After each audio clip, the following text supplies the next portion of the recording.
Hello, everyone. My name is JD Calderon, and this is Indie Comics Explained. Yet again, I brought on another fantastic group of independent comic book creators. So please hit like, hit subscribe, share the video, let everybody know we're here. And without further ado, we're going to bring on this guy, that guy. This guy right here. What's up, everybody? My name is Dee Rosario from Unstoppable Comics.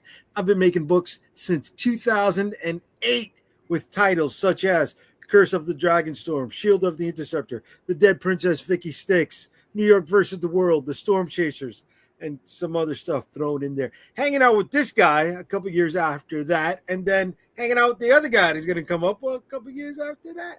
Right, and just to let everyone know, we're going to let everybody know in advance, this is, or at least next weekend is the start of football season, right? So I have to see how powerful my voodoo works to kill off as many games on Sunday nights as I can make happen. Just for this gentleman right here. My last show of the year. The football begins next week. Although theoretically, depending on the game, I could appear and be watching the game in the background. That is a possibility. I will give you that potential option. All right.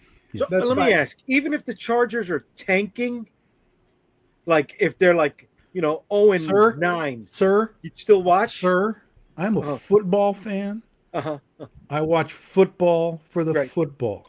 Okay, I got you. I know you New Yorkers don't understand that. No. Because as soon as the season starts, you check out, and it doesn't matter anymore. The Jets are done. They're going to be one of the European teams on the expansion front. This is true. Yeah, that's what's happening. The only way to get them a real fan base is to send them to Europe. Yeah, it's true. It's true. All right, so let's start bringing on the guests before we get into this. All right, what's up, Vaughn? How's it going? Please introduce yourself. Yeah, I'm Vaughn Coleman. I'm the writer and creator of a series called Phenomenova. Got 4 issues out, and then the 5th one is on Kickstarter right now, as well as a brand new book in my universe. So that's what I've got going on. Nice. All right, cool. Charlie. Hey, what's up? I'm Charlie McFarland. I'm also a comic book writer, creator of a series on Kickstarter. We actually just hit funding today called Pistol Shrimp. So it's a good time. Also, newly indoctrinated Colts football fans. So. Welcome.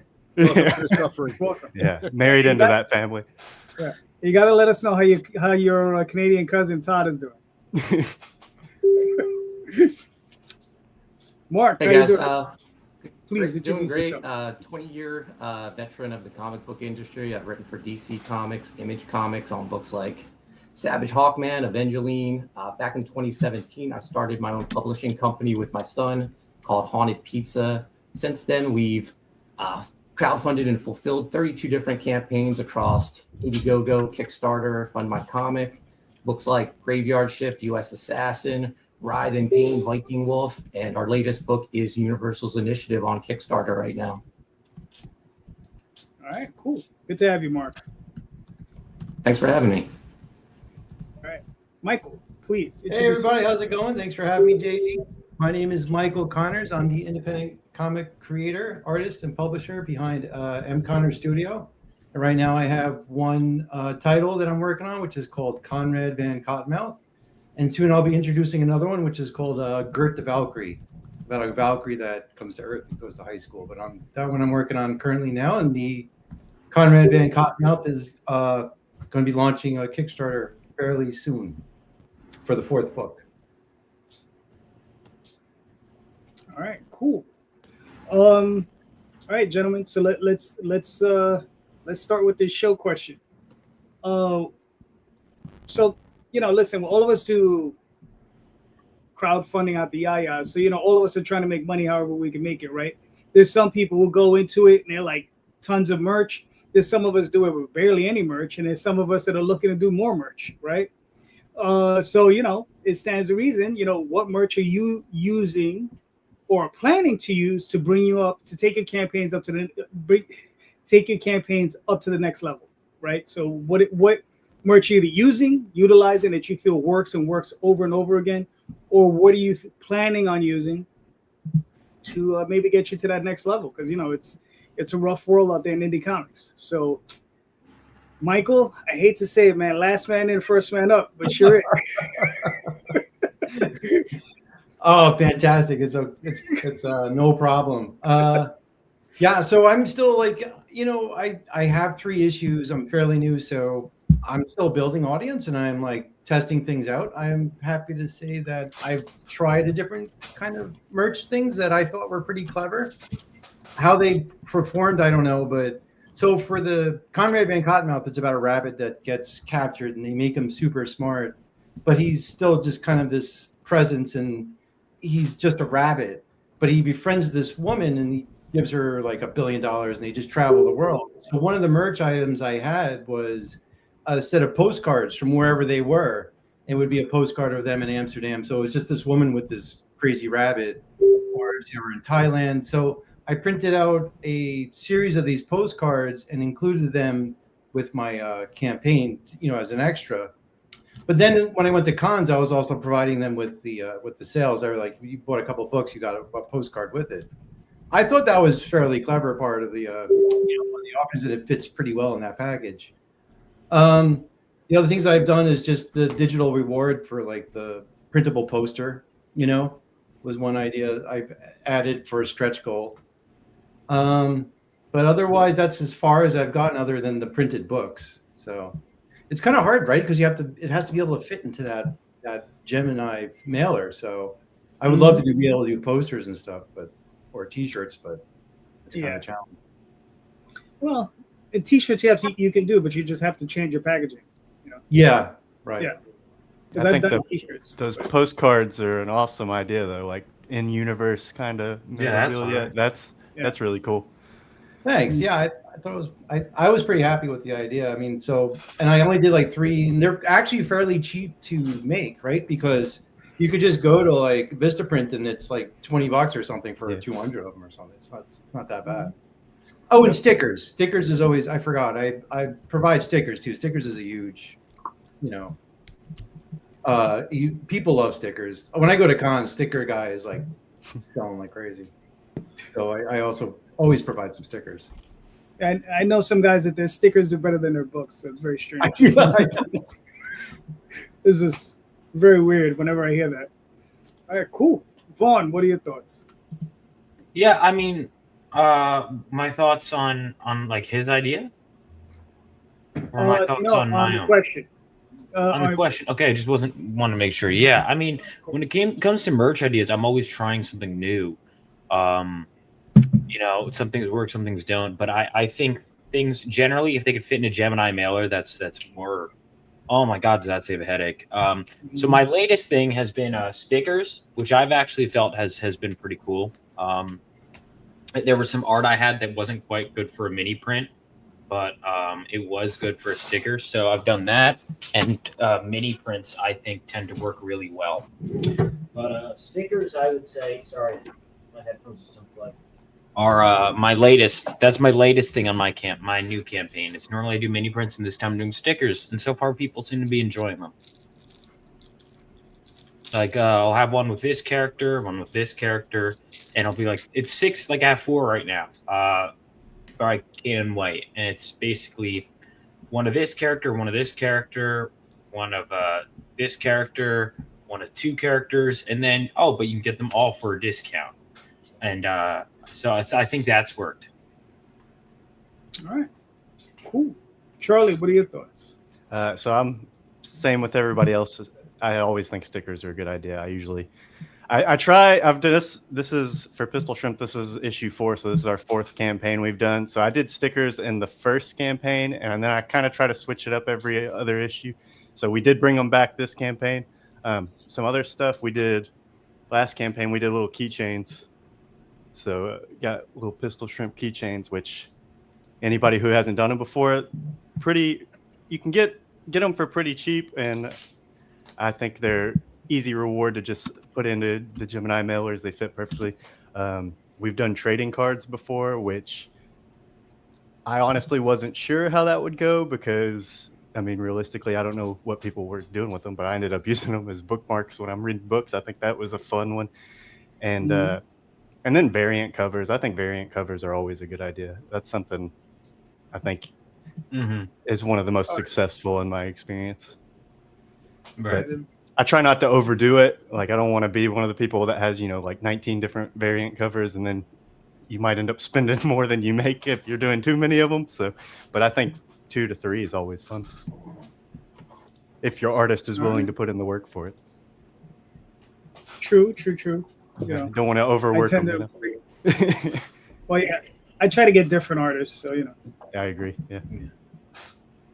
All right, cool. Mark, what are your thoughts? Oh man, I've done a lot of the same things the other guys have done. I've done like the 6x9 prints, trading cards. If you see over my shoulder, over various campaigns, we've built out like trading card sets.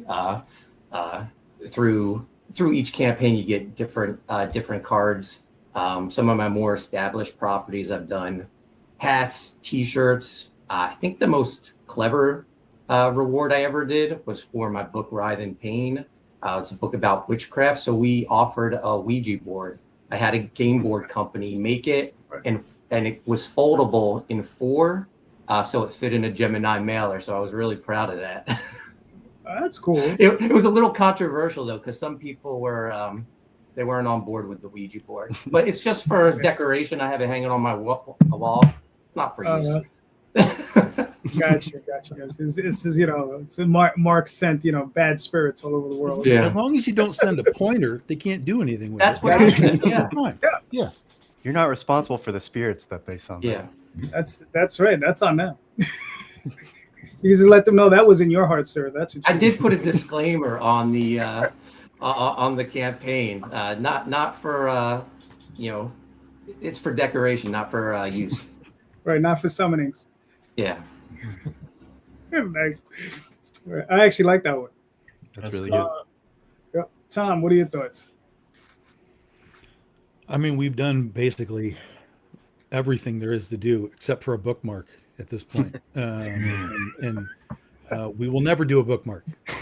We will never do a bookmark. But I mean, literally, we've done all sorts of different trading cards, stickers. We've turned our stickers into magnets now. People seem to like the magnets more than the stickers. All the simple stuff has been tried, poker chips and etc. And then we started doing things like our acrylic standees that had been popular.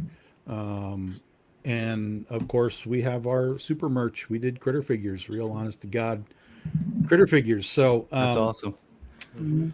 All of it has its place. And like has been discussed, like sometimes the stickers will outsell your product itself. And that's just because there's people that, like at a con is the time for it, is people are just like, oh, I just like whatever that is, and I want to put it on my laptop or on my refrigerator, and they'll just buy all the weird crap.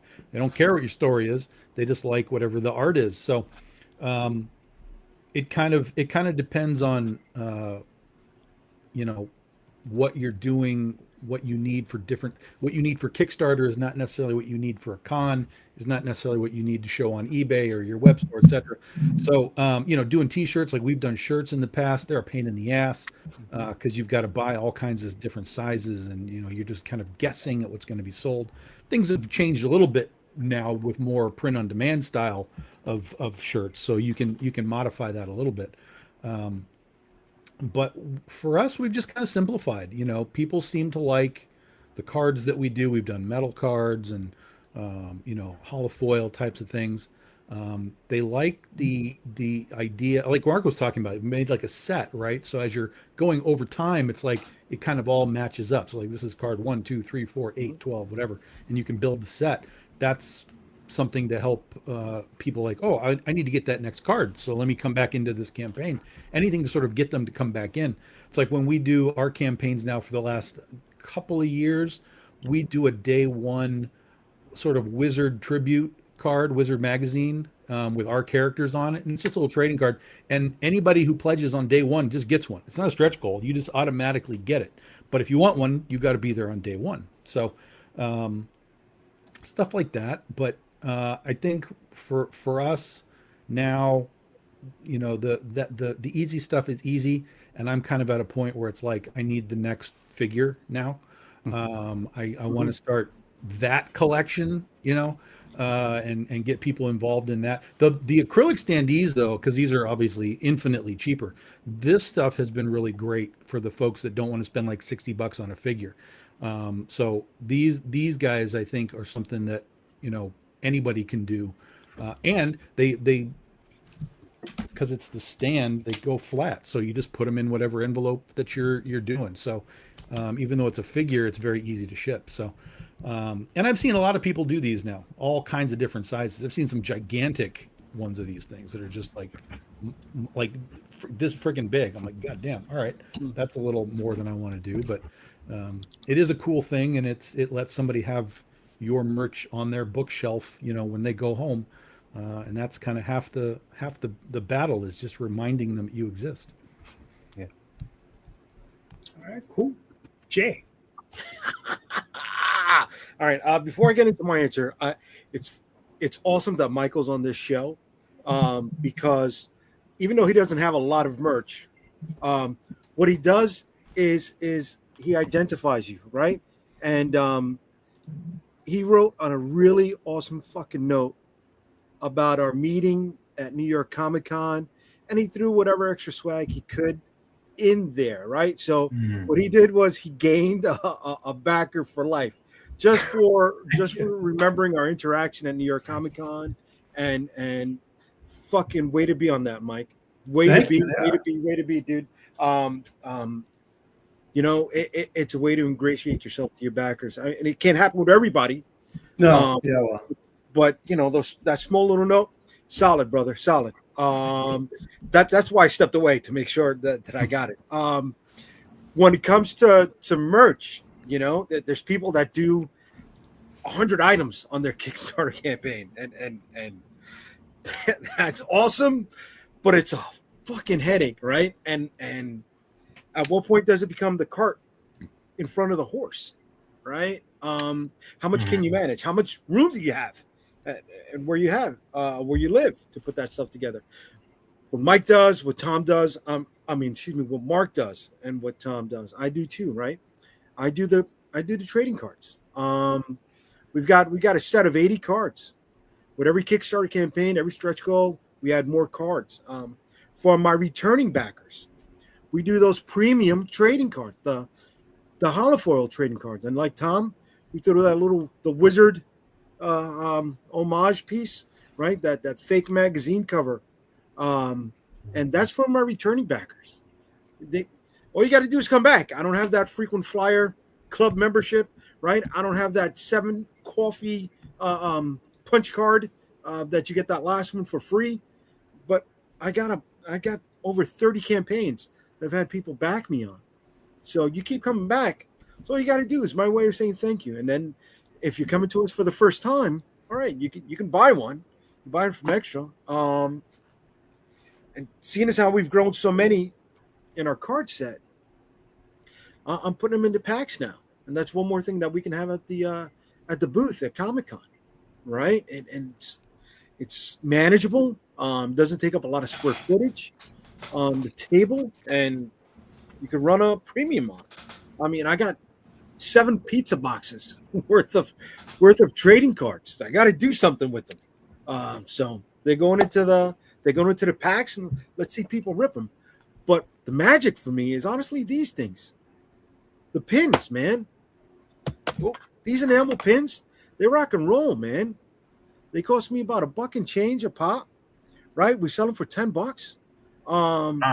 They could take a beating, right? They're not like prints that once the corner is dinged on it, you can't sell it. They travel really well. They don't take up a lot of space. There's a gimmick. Calderon, you know this in retail when it comes to square footage, by how much an item should generate for you. You know what? Fuck it. Whoever's in the comments hanging out tonight, best fucking comment wins one tonight for free. I don't care.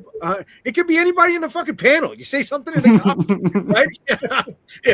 If it's banging, I'll just send it to you. No Somebody charge. send messages to all our Australian friends. So You motherfucker. You motherfucker. Or Rod is Yeah, on. you know, or so- you could just send me the pin for that comment. Your choice. However you want to I do may it. do that. But you know, I got about 10 different styles of pins, right? I mean, we do mailman pins, we do zombie pins, that tie into the zombie book. One thing you got to think about with merch though, right? It's no logos. People aren't going to buy a logo. You're not Supreme, you're not Kith, you're not Nike, right? They're not going to buy your product just for the logo. They don't know you. So you got to figure out, like, does the piece of merch you're trying to sell identify with the person that wants to buy it? Like, think of a Red Lantern shirt, right? Mm-hmm. If you see somebody wearing a Red Lantern t-shirt, you know, they're full of rage, right? Or if they're wearing like an Orange Lantern shirt, right? Oh, they're a greedy motherfucker, right? You can see that just by what they're wearing. And that's why they bought it, right? So they can be easily identified.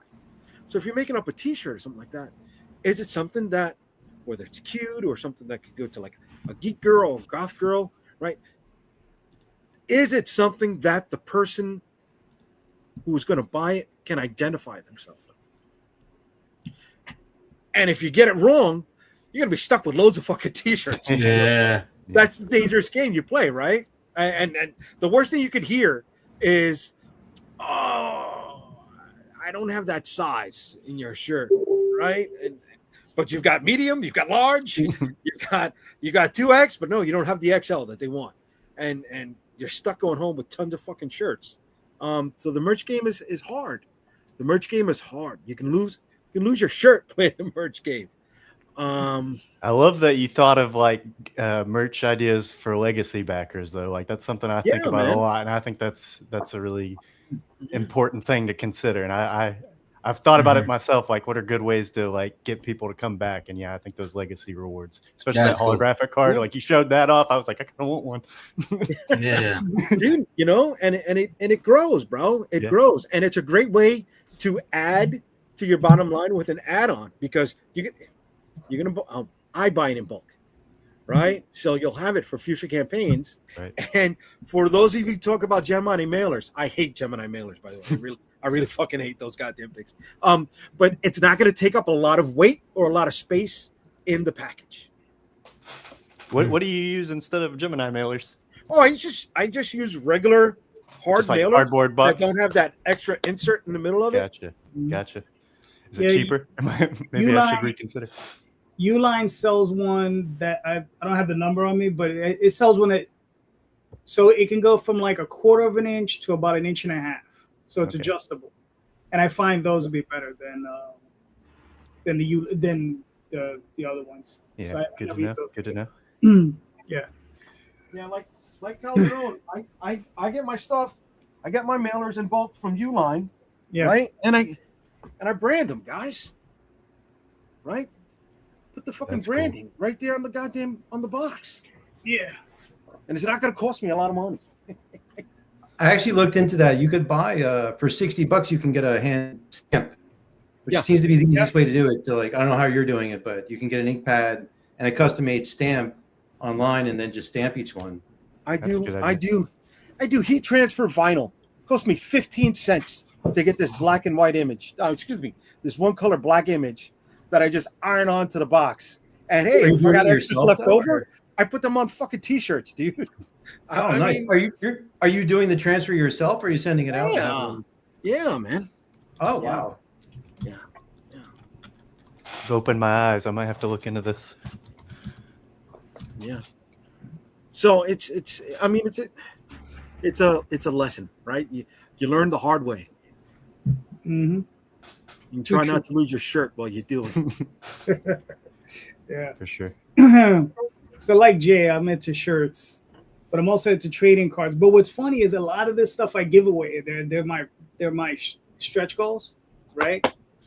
I have a hard enamel pin that I sell, T-shirts. I'm just looking for more interesting things. But one of the things that I found that works as a stretch goal for me, these things, and it's funny, it's a coaster, right? Kind of thick. And when I first saw them, I was like, nobody's gonna want those, right? And then I started getting them, and I was like, yo, I want more of these. So it's like, so it's just about every book I give one of these away for like the first 45 backers or whatever, and so that's a lot of fun. But yeah, but I was just wondering where everybody was at, because like Tom said, there's a lot of new technology out there with t-shirts, and I'm printing out a bunch of them just to check, so I'm getting them all my size, and then I'm going to see how they work out, and then if I like them, I'm going to probably offer them up, because I found the site shirts are like $10, and that's a custom t-shirt, and it's like, it's something you would sell I'd sell on a campus for $25-$30. So I think there's plenty of room there to be made. So as far as money, dude, I'm this fucking close to buying the X tool that allows you to print on shirts, on mugs, on pint glasses, on cases, and I'm like, yeah, I know. See, I just don't want to have it. I just don't want another thing in the house. You know what I mean? I know, dude. It ships on a pallet. Right. It's a fucking dining table. You know what I mean? Yeah. Your wife's that's not a dining table. That's your coffin. Oh my god, dude. Your wife's that's what she'll plant you. Where you're sleeping, if nothing else. Exactly. Yeah. No. Like I just don't want another thing. See, that's what's nice about like this, because I think everyone likes those ideas, but like the safe stuff to get rid of is like stickers. They're not, like you said, it's not a coffin. It'll just be like right there. Right. Glass, you can't move. You can't just throw them around. You have to be like, got to move them here. Oh yeah, got to be worried about how it's going to get shipped and if they're going to break something or. Right. Yeah. Well, or how I'm going to move it around. Shot glasses did really well for me. Oh, did they?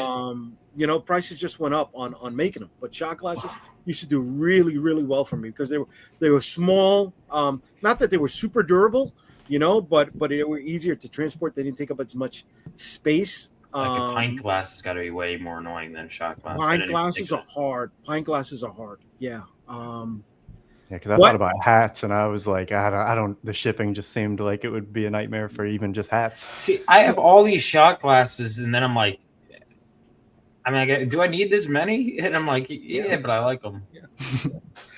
You mentioned hats for a second, Charlie, right? Yeah. How many pictures do you remember seeing Jim Lee wearing back in the 90s with the Omar Studio hat? Yeah. Right? Did it make you want to go buy one? I can't say it did.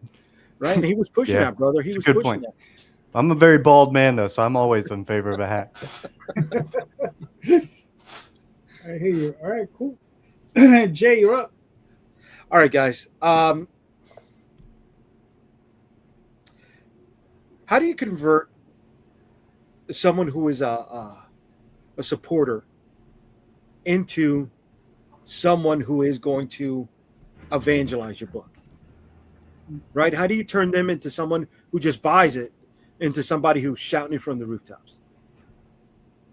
I think what you mentioned with Michael sending that personalized note that you made a fan for life. Mm-hmm. I've actually done that when I used to do some fine art painting too. Whenever I sold a painting, it always came with a note, which I felt is like important to kind of connect with your. But of course, I was selling one painting a month, not thousands of books. Well, not thousands of books, but hundreds of books, whatever. Yeah, I've backed a lot of Kickstarters, and the ones I always remember are the ones where somebody like gave me a handwritten note, and I'm just like, they didn't have to do that. So one thing I do every year to my repeat backers, it started with Christmas cards, but I saw Disney did like Christmas magnets that were shaped like an ornament. So every year I send a new ornament-shaped magnet with one of my characters on it. So people look forward to it. My backers look forward to it every year. They're wondering what character it is, and if they're naughty or nice, if they're going to get it. So that's been a big thing just to, I don't know, build loyalty. Like that. Yeah, but building loyalty isn't the question. The question was, how do you make those loyal fans scream to the rafters about tell other people doing. about your book? Yes. And I've answered this question before, and I'm just going to throw the blanket on the fire right now. You can't do it. There is nothing in the general sense. I mean, obviously some people get excited about certain things and they go for it. But to me, that's a very small percentage. I don't think that there's really anything that you can do to change someone's personality per se, right? Like if someone's just sort of like, hey, I got my book, I'm really happy with that on my shelf. That's who they are. And in order to change that personality, you have to change that personality somehow. And I don't know that you really can do that. Like it's just some people are not social media blasters, right? Even me, I whenever I get a Kickstarter book, I would say 9 times out of 10, I'll take a picture. I'll be like, yo, I just got Rosario's book. Here it is. Cool. That is all he's ever going to get from me. And that is all that Polito is going to get from me. That is all anybody is going to get from me. Is just like, hey, got my book. Awesome. Thanks, guys. I'm out. Yeah. So, I think there are just people that have the personality base of, I want to tell everybody about this, and those people are great, and you want to make sure that those people are very happy and encourage them to do that. But I think that's the key, is you can incentivize it, which is partially what Polito has done over the years. For example, way back in the day, he sent out I don't know what you'd call it. Basically, it's like one of these things, like an acrylic thing, but it was just a piece of paper that you were supposed to cut Lady Death out, right? And it was something to the effect of, take Lady Death to wherever you are and take a picture and hashtag it, and we'll choose winners for some kind of prize for, whoever does this. And so all of those people at Coffin Comics, the fans of Coffin Comics, we're taking Lady Death like to Magic Mountain in Disneyland, and I'm at this con, so here's Lady Death taking a picture at this con or whatever. And so there was an incentivization to it that I think can work, but it has to be in that sort of a almost community building context of it, versus just like saying, hey, everybody, hashtag our book when you get your book. Like that's But if you're gonna like say, hey, you can win something if you engage in what we're doing, then you get a different mindset, because now people are going to do it with the hope that they can win the thing. So I think that's really, so I shouldn't say you can't. I just think that it's the only way to do it is to try to create an incentive for it to happen. Well, Tom, can I ask you, has there ever been a book that you read that you did think was like so good you felt like you had to tell people about it? No. Or is that just not your personality at all? You just don't do that at all? It's not my personality. Yeah. It's okay. like on the flip side of that coin though is I do podcasts like this where we ask questions about like, hey, what's a cool book that you've read? And I'll be like, oh yeah, I read this and I read this and I like this, and we talk about it like in this context. But to take another step and to be like, hey, I was on Calderon's show and we talked about books, and let me tell you about this book that I talked about. Like that will never happen. But I love to do it in a context like this for sure. Yeah. Well, we'll talk about books and all kinds of stuff. But to take another step, I think you're right. Then there are just some people who that's just how they are. They don't want to share. Yeah, and that's I mean, everybody's entitled to how they want to do it. That's it. I can't be mad at somebody if they got my book and they didn't go tell people. I'm just happy they got my book. They got your book. Yeah. Ultimately, you just want me to get it, read it, like it, and come back for the next one. And if that's all I do for you, if that's all I do for you, that should be that should be good. I'd rather that than them come back and tell everybody they hated it, right? That's correct. And unfortunately, that is part that's of more personality. Likely. You are far more likely to somebody read your book and tear it freaking ass out than you are to have them go, this is the greatest thing I've read this month. So that's an unfortunate side of the business. All right, cool. Vaughn, you got any thoughts on that? Yeah, I mean, I think it's difficult. Again, that's some of the best stuff is when people are evangelizing you and saying that and shouting from the rooftops. And I'm trying to think of like incentives, I've done, because like I'll think of things like the fan art contest will help people promote it, but like that idea that Polito had, I had never thought of. But getting people to post about it, it's often difficult because like people will go, yeah, I like it, and they're back for the next issue. I've had people that have backed me since issue 1 that I'm sure I've never even heard of. Don't even, aside from just seeing their names roll in. But like my most vocal supporters, I really appreciate it. It's a tough thing because like you said, it's just some people don't have that personality. Some people don't really use social media. Some people, I guess it's just kind of like sounds, but you can't ask everyone, hey, let me know your thoughts or whatever. It just kind of has to happen. Mhm. I'm open to hearing more, but I think creating that excitement.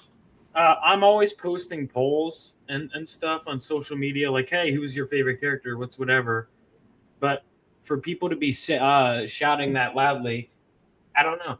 I think just it sounds like corny, but I guess it's just kind of creating that fandom. Just keep finding new people to get excited and just hope that you run into one of those kind, and then one becomes two, two becomes three, three becomes four. I think it's just a matter of growing the fandom and keeping the enthusiasm there.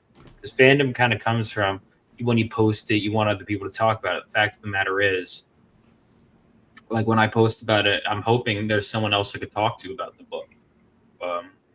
And if it's something like the latest X-Men book or the latest whatever DC Marvel or like Battle Beast, I could post about that. Yeah, I can immediately get into a conversation because everyone's reading it. But then it's you post this, oh, there's really cool indie comic. It's tough. Often people don't even bother making the post because it's like, who else is talking about it? So I think trying to stimulate the online conversations around your books in general and keeping them going is probably the best way to do that. Cool. Charlie, you got any? I mean, like, I agreed with Michael's idea of the sending handwritten note kind of stuff. Something to make it personal is really the only thing I think could actually. Because in the past, the only way I've had people that seem like not only just gaining a loyal reader, but somebody that would, retweet everything I posted and always try to get the word out there was the result of I would say like, oh, contest to win a free issue. And if, they got it for free, then suddenly it's different than if, they went out and paid for it themselves. I guess they felt like, well, he gave it to me for free. I got to help him out.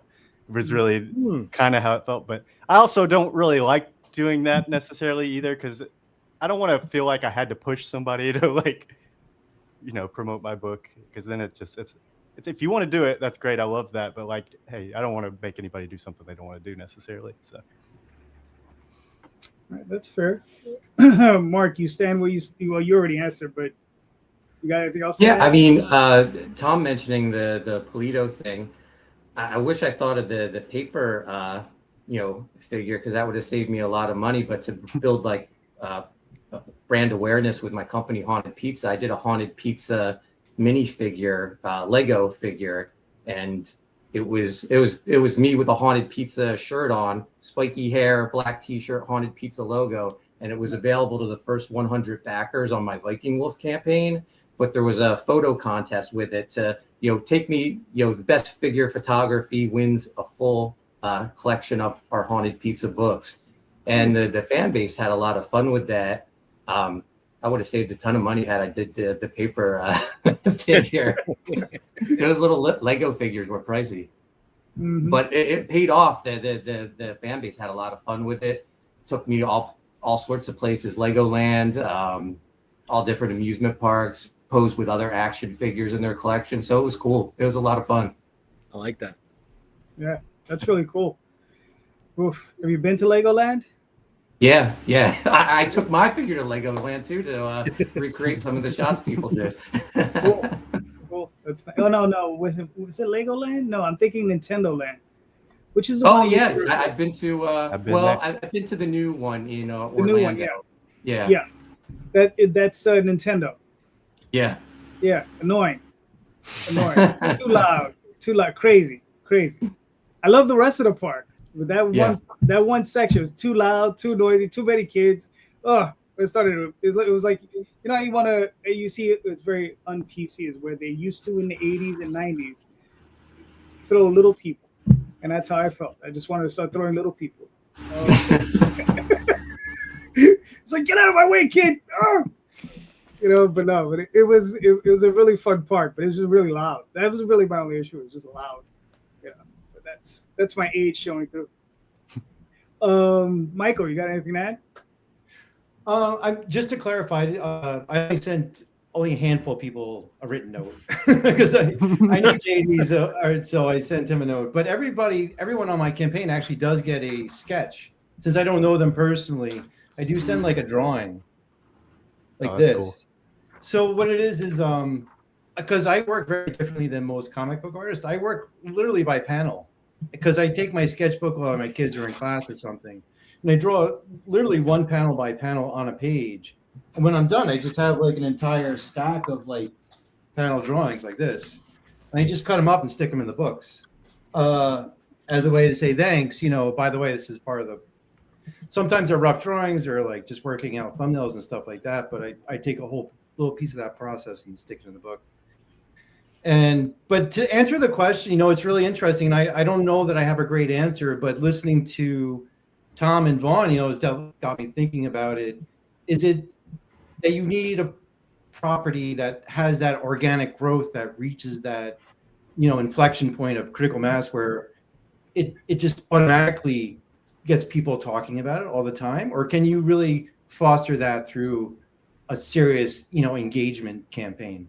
I don't actually know. I mean, I think you have to foster it. Like, it has to be incentivized. I don't think that there's enough necessarily with us because we don't have TV shows and movies and we don't have access to all of that. We're just, here's a book. So you hope that people dig the character. And like I said, with Polito, he just was asking his fans to take Lady Death wherever they went and take her picture. Right. And that was brilliant. That's great. But he also has an amazing IP. I mean, he has an amazing idea. Oh, sure. He has 30, 40 years of the IP, of course. But as he was doing this back when he was rebranding himself through Coffin Comics and using Kickstarters, he was in a rebrand mode where he was like, how do we get people engaged in all of this? And that was part of that was just one of the things that he did. Yeah. Right. I think about like Dork, like how well that did and how it was just, lightning in the bottle. It was the right time, the right idea, the right audience. It all just seemed to catch, and I guess there is a way to kind of foster that with engagement and reaching out and incentives. But, I wonder if you also just really need a good idea to start with as well. I don't know. That would be another question, I guess. Yeah. Well, listen, that's why we're here, because we don't know. Yeah.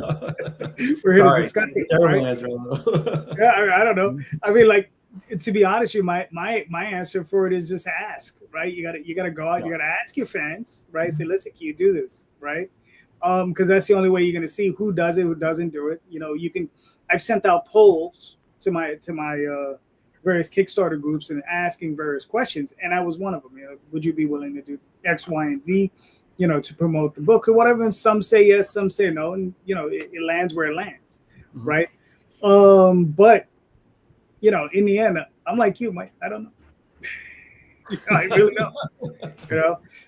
But James knows. Rosario's going to tell us all now. There you go. I'm asking because I'm trying to find the answer, bro. I don't know either.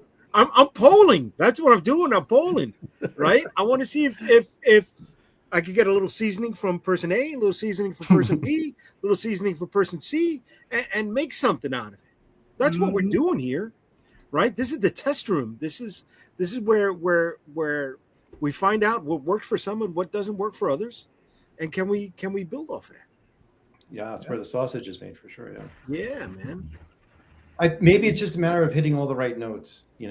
It needs to be a good idea. It needs to have the right engagement. It needs to be the right time. It needs to find the right audience. To me, yeah, I mean, again, I am the evangelizing type usually. So to me, it's hard because it's like, oh, what would you do? And it's like, well, these are all the things I do. And yeah, like I'll get 300 backers. How many of them are actually like telling everyone to read it? Maybe like 5. Mm-hmm. That's just how it is, All right, cool. But that is why your book is Phenomenova. So, do you want me to play this video? Sure. All right.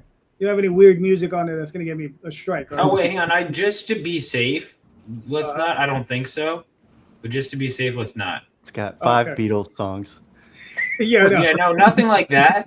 But it's weird. Like, I followed all the things that was, because usually it's fine, and then every once in a while, it'll be like a false notification will come up on my channel, and I'll be like, oh, this royalty-free music is claimed. It's like, no, because the creator himself just said credit in the description, which I did, and it's the auto system. So just to spare you that, let's just not go through with it. All right. Phenomenova is like I said, it's a superhero story set 20 years after World War III. It follows a brand new generation of heroes.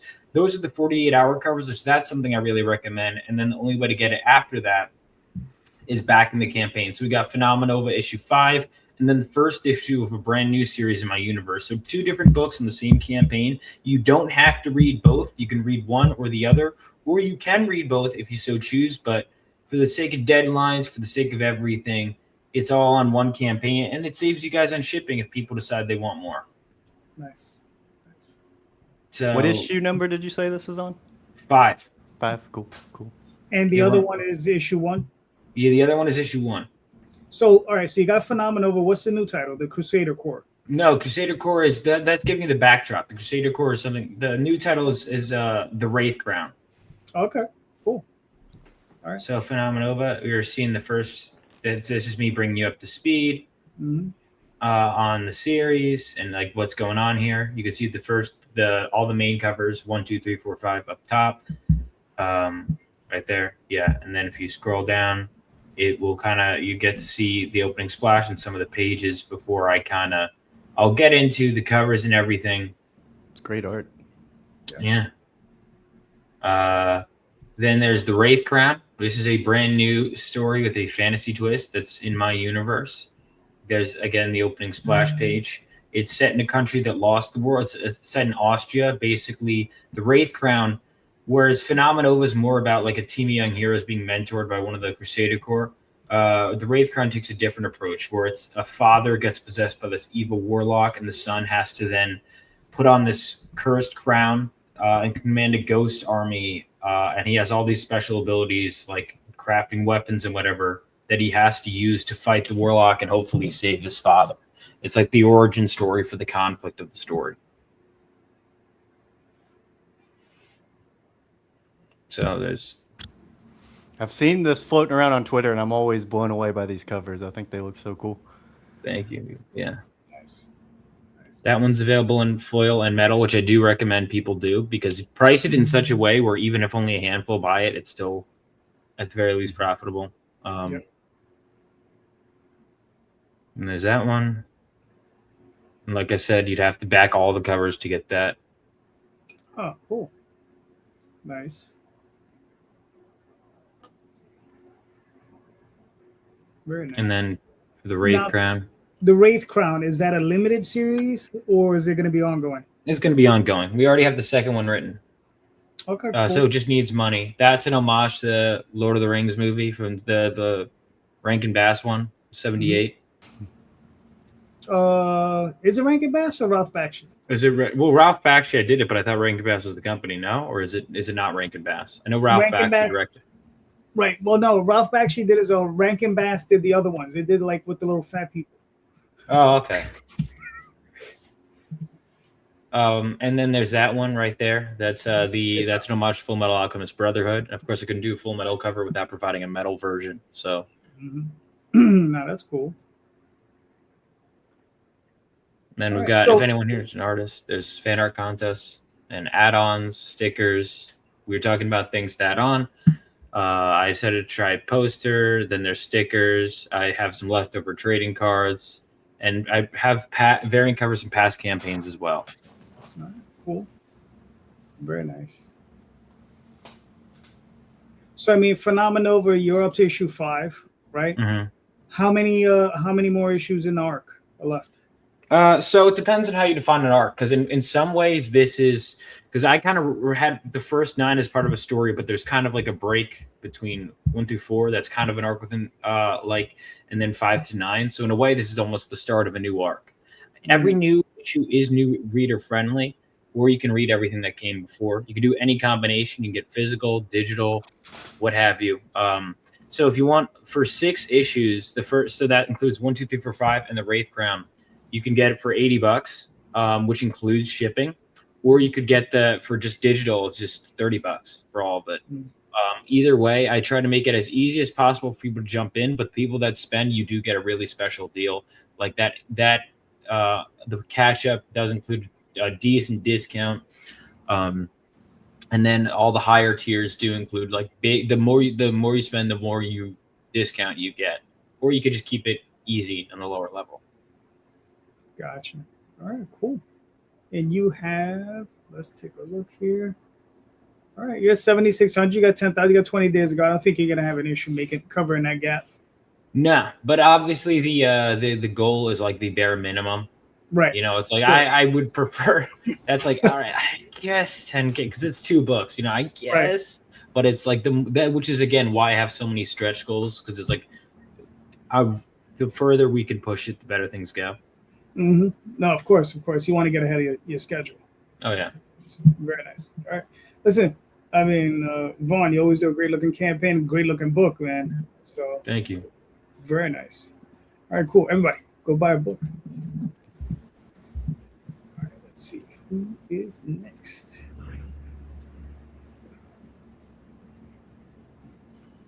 I think I need a new production assistant. Jay, you feel my pain? All the time, buddy. All the time. All the time. I know. Trying to figure out the segue? Yeah, no. Listen, pistol shrimp. I just didn't have one. I'm sorry. I was just like, it's a little too out there for me right now. Yeah. But yeah. So yeah, this one's mine. This Pistol Shrimp. I'm the writer on this one. We're on issue 4. Really, I think a lot of the you can look at the picture and get an idea, but it is essentially a cowboy shrimp underwater, under the sea western action comedy series about a shrimp named Pistol Shrimp who is separated from his wife. As you can see in this first page here, they are after an accident. He's in a seafood restaurant. He gets thrown into the ocean. He's separated from his wife, and he is now on a quest to find her, which leads him into some insane situations. The first issue, it's funny because, you do your first issue and you're so proud of it, but after you do a couple issues, you're like, man, the first issue, you can see the rougher edges. I still love the first issue, but like that is the quintessential starter. It tells you who the character is, but I feel like the story really starts kicking off in the second issue here, which is Pistol Shrimp number 2. So in Pistol Shrimp number 1, you meet him, you figure out his situation, but in Pistol Shrimp number 2, you're starting to see the consequences of some of the actions. He's made some enemies. So in the second issue, you got Dennis here, who's part of this. He's a low member of this gang who Pistol Shrimp is essentially pissed off. And he's decided he's going to go kill Pistol Shrimp to make a name for himself, which is kind of the plot of the second issue. It gets kind of crazy from there. They get swallowed by a whale at one point. It's goofy. It's fun. And then you got your third issue there. That one, that's actually an homage cover to Once Upon a Time in the West. So that was Nice. our artist Luis Morocco's idea, and I was like, oh yeah, do that. That's awesome. But yeah, and then this is you meet the big bad guy in our third issue, and this is probably one of my favorite pages in the whole series, just because I love it. But it's serialized story, but I tried to make it where every issue is a full beginning, middle, end. You're getting a full comic experience out of every one of them. There's no, because I've always said the thesis statement is I want you to get your money's worth out of every issue. So nothing's worse than, you read a comic and it might feel like one scene and then a cliffhanger, and it's like, oh, I just spent, especially in the indie world where we have to charge a little bit more for our books, so it's like you don't want to spend $10 on a book and then it feel like you didn't get a lot out of it. So that's kind of what we've been trying to do. There you can see those are the first 3 already printed. We got our collective team there below. And I think I noticed on Feminova, I think we got the same colorist. It looked like Antonio. Oh yeah, Antonio Ramos Wong, and you can speak for that. Like, he's incredible. Well, yeah. So yeah, Antonio Ramos did the Wraith Crown coloring. Oh, okay. I saw him listed there. I almost said something, but yeah, he's awesome colorist, and with Luis Morocco, he just does great. And then these are our rewards. So our goal was, we only did 1,500. So I kind of had the blessing this time. In the past, I did a lot more, but I had the blessing this time of, I've got a decent job. I was able to fund pretty much the whole book, and we're just asking for the money to print it now. That way, I didn't want to make people wait a couple months for us to finish the book and all that stuff. So it took longer for this Kickstarter to get going, but it was because I wanted to make sure the book was ready to go. And now all we have to do is print it once we get the money and send it out. So I'm hoping our backers will appreciate that a little bit, that we cut down the time a little bit. and not as much money. And I like the idea that we're not taking away money from any other campaigns that need it more. So we're not going to ask for more than we need. So hopefully people can throw us a buck or two, and then they can still go back the other campaigns too. And we try to keep our rewards kind of low. It's because, like I said, I'm not trying to get greedy here. I think we can make the book with just that amount of money, and we'll be all right. Charlie, take as much as you can get. I know I should. Yeah. I'm not going to turn anyone away, but trust me, Transformers doesn't need it. I'm thinking about my other indie creators out there though, running Kickstarters at the same time. I know, but it's still yeah. But I know what you're saying. But I was in a fortunate position this time where I was like, okay, I was able to fund at least the creation of the book. I still need help with the getting it printed part, but that's cool. So I'm very excited about it. Can I ask you a question? King Brillup Comics. Where'd you come up with that? I like that. I like the so it's actually an homage to my best friend. He passed away several years ago, and King Brillup was his character. We had a tabletop Pathfinder campaign, and he had a frog prince character that was a warrior. So after he passed away, we never finished the campaign, but the plan was I was running it. He was going to become this king at the end. So I was like, you know what?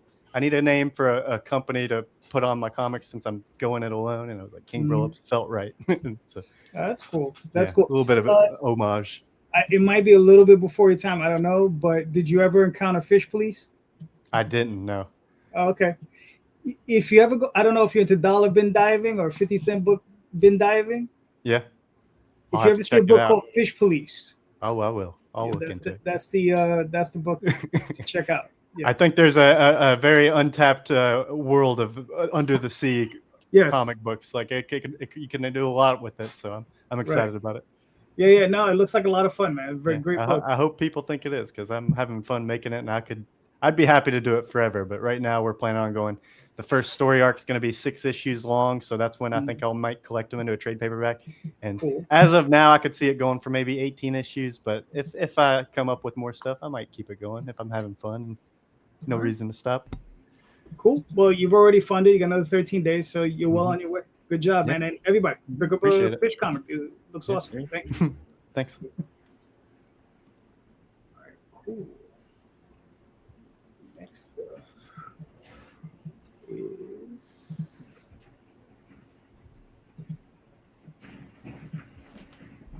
Hold on. I'm sorry. I'm messing up. I'm sorry. My bad. This is why I can't do this show anymore. He's not even a football fan. He just wants out. Yeah, I know. Right? All right. Mark, do you want me to play this video? No, we can just go right into talking about it. Cool. So tell us about it.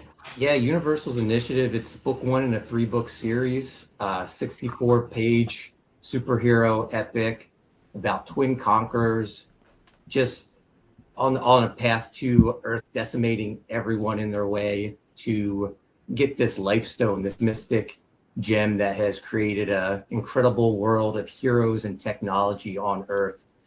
And Earth's heroes, the Universals, get a warning about this incoming invasion, and they realize they're outnumbered. They have to start recruiting new Universals. This book has been a labor of love of mine for over a decade. I originally started on it as work for hire. I was working on my Graveyard Shift project with my artist and collaborator John Malin, and we were both hired by this company to create a new superhero universe for them. And we produced 50 pages of work. We were paid, fortunately, but the company folded, and I always regretted that this work wasn't released because I loved it so much. I had always kept in contact with the owners, and eventually I reached out to them to see if I could acquire it so I could give it a proper release, and they were all for it. Unfortunately, when I acquired the files, I realized, I didn't think the coloring was up to snuff. The lettering wasn't up to snuff, but all the files they gave me were flattened, and I didn't have that original black and white art art. I reached out to John to see if he still had it. He didn't have it, but he suggested, because I, like most artists, are a little hard on their earlier work. He suggested I have it refinished. So I brought in a couple artists to do new finishes over that artwork, had it recolored by Anthony George, who is my favorite colorist out there, relettered, and I wanted to add more to it to make it even more epic. So I rewrote the entire script with my son. My son and I, we wrote Pizza Tree back in 2017, nominated for a Ringo Award. He's my favorite person to collaborate, so I'm always looking for an excuse to work with him. We rewrote the entire script. We added a whole new chapter. We brought in artist Dan Dahl to draw the opening chapter, and I'm so proud of this book. It's superhero comics for superhero fans, just big, epic action. And the book's all done, penciled, ink lettered, colored, and I think the artwork's just gorgeous. We have some killer covers. John Malin did one of the covers. My Savage Hawkman collaborator, Joe Bennett, did a cover. Deborah Carita, who I'm a huge fan of, and Rob Liefeld did the cover to our oversized edition. I really wanted to show off these Anthony George colors, plus all the great artwork. So we're doing an oversized edition. It's a little more expensive than the other versions of the book, but if you buy the 4-pack, you save $15 because the oversized edition is $40. But yeah, I'm really happy with how this turned out. There's that Joe Bennett cover there. It's my favorite one. I'm fortunate I own the original artwork, but it just screams Jack Kirby, I think, with that big hand coming at you and that front leg. Yeah, the foreshortening is incredible. Yeah, and to have a cover by Rob, who was a huge mentor, gave me my biggest breaks in comics. That's a big get too. One of the things Rob said to me when I worked with him was, we make comics for people who still have that sense of wonder. And I think that's what the Universal's initiative is for, those people, those that still want those, to put their, sense of, belief to the side and just enjoy, big fun comics. Very nice. How many pages is the book? 64 pages. 54 pages. Okay. Nice. Is it a one-shot, ongoing, limited series? So this is book 1 in a 3-book series. This is called Universal's Initiative. The second book is Universal's First Strike, and the conclusion will be Universal's War. So, yeah, trying something different. I've never done like a limited series, but I just felt like this is an epic event, and I wanted to try something different with it. Yeah, man, the artwork's really, really nice on this. I mean, listen, man, the only advice I could give you is that Rob Liefeld art, you should push a little bit further up on the page. Yeah. I was shocked when you said that. I was like, oh, dang, he's burying the lead. Seriously. I believe I sent out countless newsletters with hyping the Rob Liefeld cover, but yeah, I should probably put that up higher. Yeah, I was gonna suggest that too, because I'm like, I know you, so I'm like, Rob, and I'm like, oh, I can't wait, and I'm like, yeah, no, that should be higher up there. Awesome. Your friend said it. I mean, get Rob to sell it for you. I mean, I mean, if you can get on his show, he has a great. Mark, you're in Jersey? Yeah. Oh, all right, cool, man. Yeah. No, we're out in Jersey. Yeah. Nice. So the campaign ends September 23rd. I have the print file ready. I'm just sending it off to the printer September 23rd. My printer usually has the books back to me in 2 weeks. So we'll start fulfillment on this sometime early to mid-October. I'm looking, campaign's real lean and mean.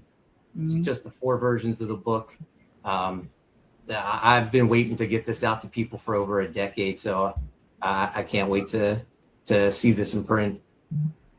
Yeah, man, it's a good-looking book, man. I really like it. All right, so Thank you. You set yourself at a really low font, so I mean, you're well past your mark. Yeah. Mark, can I ask you a question real quick? Sure. You set a $100 goal. Do you feel like with it, I assume it probably hit that really quickly. Do you think that helped the campaign overall, it being funded in like a short time frame? Because I've seen those banners sometimes where they'll be like, oh, this thing was funded like quick. I don't really think there's been any uptick because of it. The thing is, I was printing this book regardless, so Yeah. I didn't. I had already done all the work, Yeah. so I didn't see any need to set the goal any higher than that. I was just curious because I've always felt like once a campaign's funded, it seems like then you'll start getting people to back it that waited until like, well, I want to make sure it gets funded first. Yeah, so I wondered right. if maybe that happened for you. Oh, but it's a great looking book. I mean, Thank you. So everybody, go buy another book, man. This is really good looking book. I mean, it's really nice, very nice. Good job, Mark. I mean, I don't even know. Thanks. Yeah, it looks awesome. Great job, everybody. Go buy a damn book. Just hope everybody's loaded. Yeah. Oh, yes. Where's it? Just there it is. All right. All right. Michael, look at that. look at that. Conrad and Conrad. Talk to me. That's right. Should I start? Yes, sir. Yeah. So I just launched the pre-launch the other day, so I don't have the video compiled yet or anything. I haven't made it, but this is the pre-launch page. So I'm currently in production on the final arc, which is why it's called the final chapter. And it's going to be all compiled into a graphic novel. This premise is it's a story about a rabbit that gets captured by aliens, and they experiment on him and they make him really smart. And he comes back to Earth and he could build any machine, and he builds a machine that he could teleport anywhere around the world. But the thing about this is that he's still just a rabbit. He's nonverbal. He doesn't have any motivations other than he's this very weird alien technology that was dumped on our planet, and no one really knows how to manage it or how to control it. And it's sort of a dark sci-fi comedy. And it's this girl, Amanda Bowman, is sort of his friend, and they travel around, as I mentioned before. They go around the world on these kind of weird adventures. And the story behind this particular story arc is that the aliens had been here, ancient aliens, and they used Earth as like a vacation destination, but they left like a Chernobyl-like incident on the planet and just forgot about it.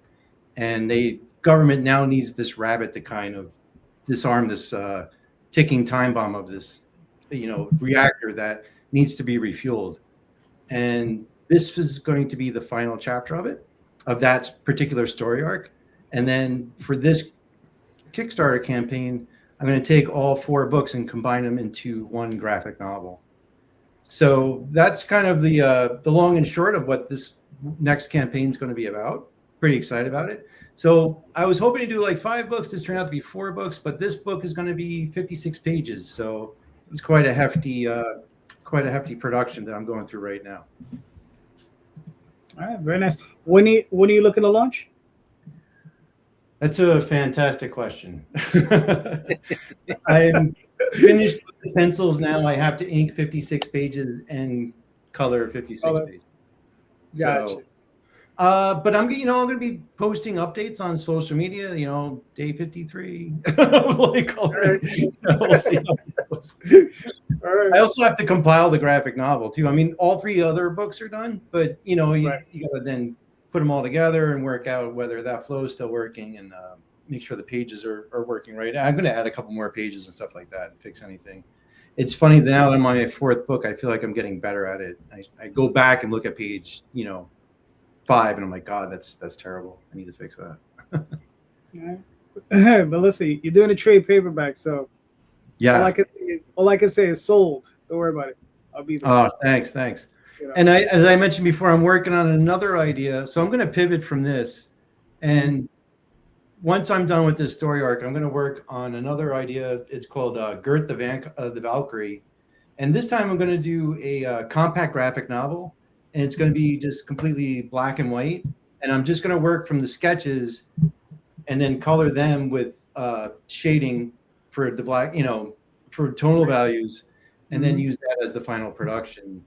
But I'm working with it now, and it's like it's looking really good. So I'm super excited to kind of put this out there too and see what people think of it.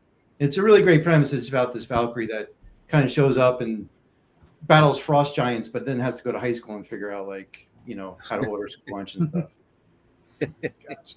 All right, cool. Very nice. Looking forward to it. Thanks. Yeah, don't worry about it. I'll reach out every now and again and be like, Michael, where is it? I need it. Do please. I think we all do. We're all like, where is it? What's taking you so long, buddy? Oh, it was summer. I have kids at home. It's like, oh my god, every 10 minutes, like, different question. Why is the toaster on fire? How do I, how do I work the TV? Like, Right. Well, big kids. Talk about crazy. It's Tom. Tom, what are we looking at? This is our 15-year anniversary for the Legend of Oz: The Wicked West. So we're doing Oz all year long. This is our third campaign for the season. Issue 2 of Volume 7. It'll be 40 pages. It is Ginger's Quest Part 2. This spins off from our last volume where Ginger was sent off to fulfill her little bit of revenge on the Kaleidos of Oz with hunters, gnome hunters that were sent with her. And right as that issue ended and this issue starts, the Ozma is discovered, and it sort of sends the story in a whole different direction. So this is new series artists Donnie Hadiwijaya and Sean Lee doing the art, and it looks freaking fantastic. Love having them on board. They're doing a great job. We're going deep into the lore too, like the wolves, the crocodile, the green serpent. We're really digging into Baum's worlds and bringing it all into our steampunk style world. So we already unlocked the first stretch goal. We're $62 away from the next stretch goal. It's a real easy campaign like we normally do, just 7 covers. You've got your story cover by Donnie and Sean. You've got Francesco Tomaselli, who's doing his first cover for us. That is Ginger. You have Enkaru, who's a new artist that I found, and I love his sort of cartoon style. So he did a Scarecrow cover previously. Now we've got the Lion. This is Narcisio Sousa and Edgar Tavidas on our Witch of the West.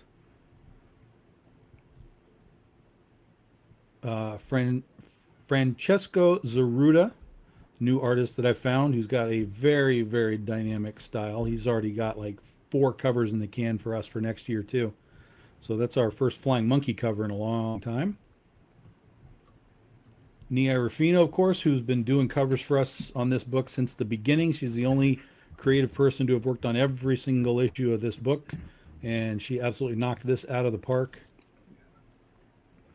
And Larry Tuison and Glinda. That's your basic campaign. Super easy. All the books are limited to 100 copies. The prices that you see are what you pay. There's no extra shipping.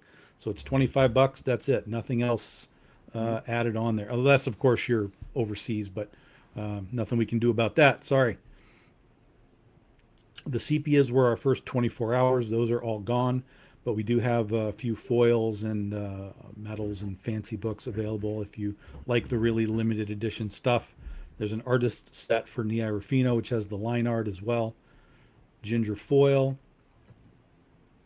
And this is Nia's cover. It will be printed on metal, and then Shannon Glarneau basically bedazzles these covers. She takes jewels and glues them strategically on the cover. So that's what that book is going to be. And all of these specialties are all printed to order. So if we get orders for 12, we're making 12 plus a couple of comps for the artists. And then if you need to get into the stuff you haven't seen before, we've got mystery boxes for all Big Dog Ink books. We have the TikTok miniseries spinoff. We have the Omnibus, which is this big honkin' 500-page monstrosity, which is the first. Go show it. Go show it. Yeah. There you go. This Right. guy. Yep. It's good for if nothing else is good for killing spiders. There you go. So that's the first 4 volumes all put together in one gigantic book. It's a perfect starting spot. And then we have, of course, volume 5, volume 6, and you can get the entire series.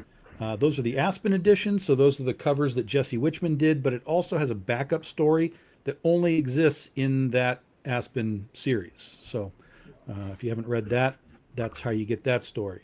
If you want it all in one shot, there's all the covers in one big shot. And then that's the BD 16 Ozthology. So it's 3 stories, 10 pages each. Silver Princess of Oz, The Glass Cat, and Overman Anew. That's a box set where you get all of the covers plus the special box that has exclusive art on the box. And then we've got some back issues. I went into the warehouse, found some back issues that we had. These are all add-ons. So Elias Chitzautis, Brian Peterson, Paolo Pentalena, Carl Liversidge, Bun Leung, Monty Moore, Jesse Witchman, Jen Brumall. We got a few Jen Brumals. So if you're missing any of the early stuff, we've got some Jen Brumals for you. But not many of these. That's why they're only add-ons, because I only have like 5 or 6 of these things. Owen Gianni. Mark knows Owen. Yeah, we worked on Evangeline together. Yeah. And then there's Justin Hunt. So very, very easy campaign. Lots to get into. There are digital copies especially if you're overseas. I understand the shipping is crazy, guys. There are digital copies available if you like that too. But yeah, lots of books, lots of Oz. And then our next campaign will be end of November. That'll be the 3rd part of Ginger's Quest. All right, very nice, very nice. So you got 14 days left. You're already past your goal, so you're doing well. So all right, cool, very nice. Tom, as always, great campaign. It's awesome. Yep, good looking book. All righty, okay. Hold on, got this guy coming up. The segues are rolling tonight. On No the money. segues, With the man. segues, baby. No segues. Here we go. Talk to me. All right, Shield of the Interceptor. If you know about the Sword of Excalibur, what if there was a shield that went with it? And everyone that ever looked for it is now coming after the one who accidentally found it. That's the hook. But it doesn't have to stay there, right? I get to play with the toys that are in the whole Arthurian sandbox, but I'm not bound by it because I'm using a shield. My love of superheroes, mythology is all mixed into this. Cover is by Narcelio Souza, and the variant cover is by Raphael Sam. And like I mentioned earlier, there is going to be a holofoil trading card as a returning backer reward. If you're not a returning backer, you could add it on to any pledge for an extra 5 bones. And they come shipped in this nice, handy dandy protective acrylic top loader, so it's not going to get damaged on it. Going to be launched mid-September, and it's going to be full color, 24 pages, superhero action adventure. All right, cool, very nice. So this is number 7. How many more issues are you going in the series? So issue number 8 is going to finish the arc, and he's going to go to bed for a little while I explore some of the other concepts that I want to pull out. And then once those are done, we'll bring it back up. All right, cool. When do you plan to launch? Mid-September. Mid-September. All right, cool. Very nice, very nice. Looking forward to it. Thank you. Like I said, I like that chibi cover. I like it too, man. I like it too. So he's done a few chibi pieces for me, and his sequential stuff is not bad either. So maybe, All right, cool. This is my campaign, which has another 16 hours left. I've already funded, so this is going to go through. This is the Oswald Chronicles, featuring a character that he's telling a story about called Anna. She's a knight, and her village is being attacked by all these strange creatures, and she's going to New York City to raise an army to come back and help her fight off these invading hordes that are attacking her town. So that's the basic story. This is some of the interior art by Jade Gonzalez. And like I said, this is issues 1 through 4 available. That's pretty much it. And there's another 16 hours left. So if you're interested, go get it now. Thank you. All right. Tom, got a question? It's your last day, man. You should have at least one. You got to have something, kid. Bro, Yeah, so This will be interesting because we have basically all writers on here.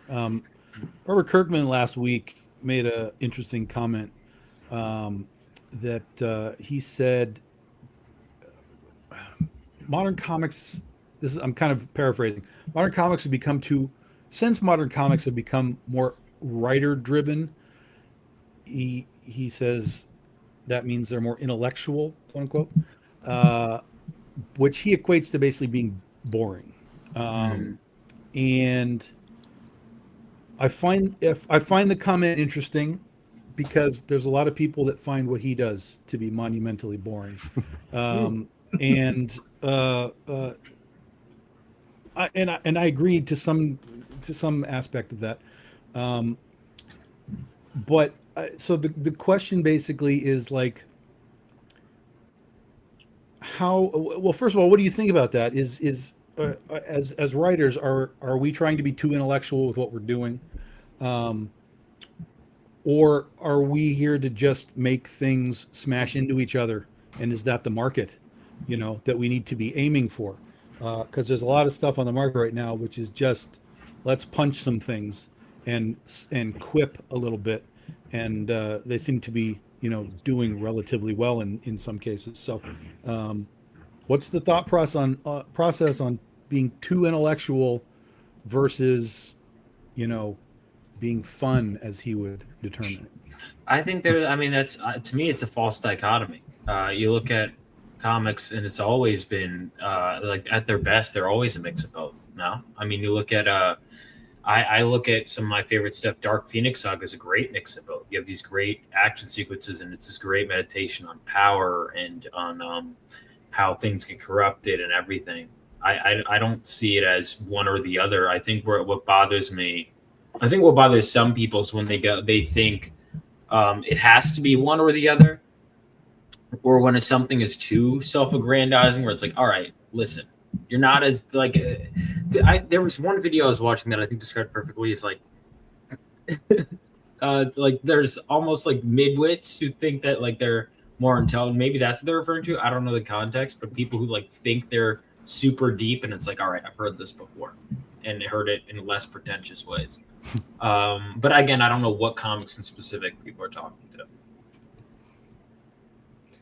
I definitely think write for the medium. Like if I really wanted to get real wordy with it, I could write a novel, right? Like I still believe I want good writing in my comics, obviously, but if there's something that you could convey through the images, and it might be more effective than what you're trying to put in 10,000 words, I think that's the strength of comics. It's a visual medium. So I don't think I would say, oh, I just need, bam, pow, punch, fight scenes. I don't want that to be my whole comic book. I still want good writing, obviously, but take advantage of the medium, I guess is what I'm summing it up as. Like, don't forget you're writing comic books after all.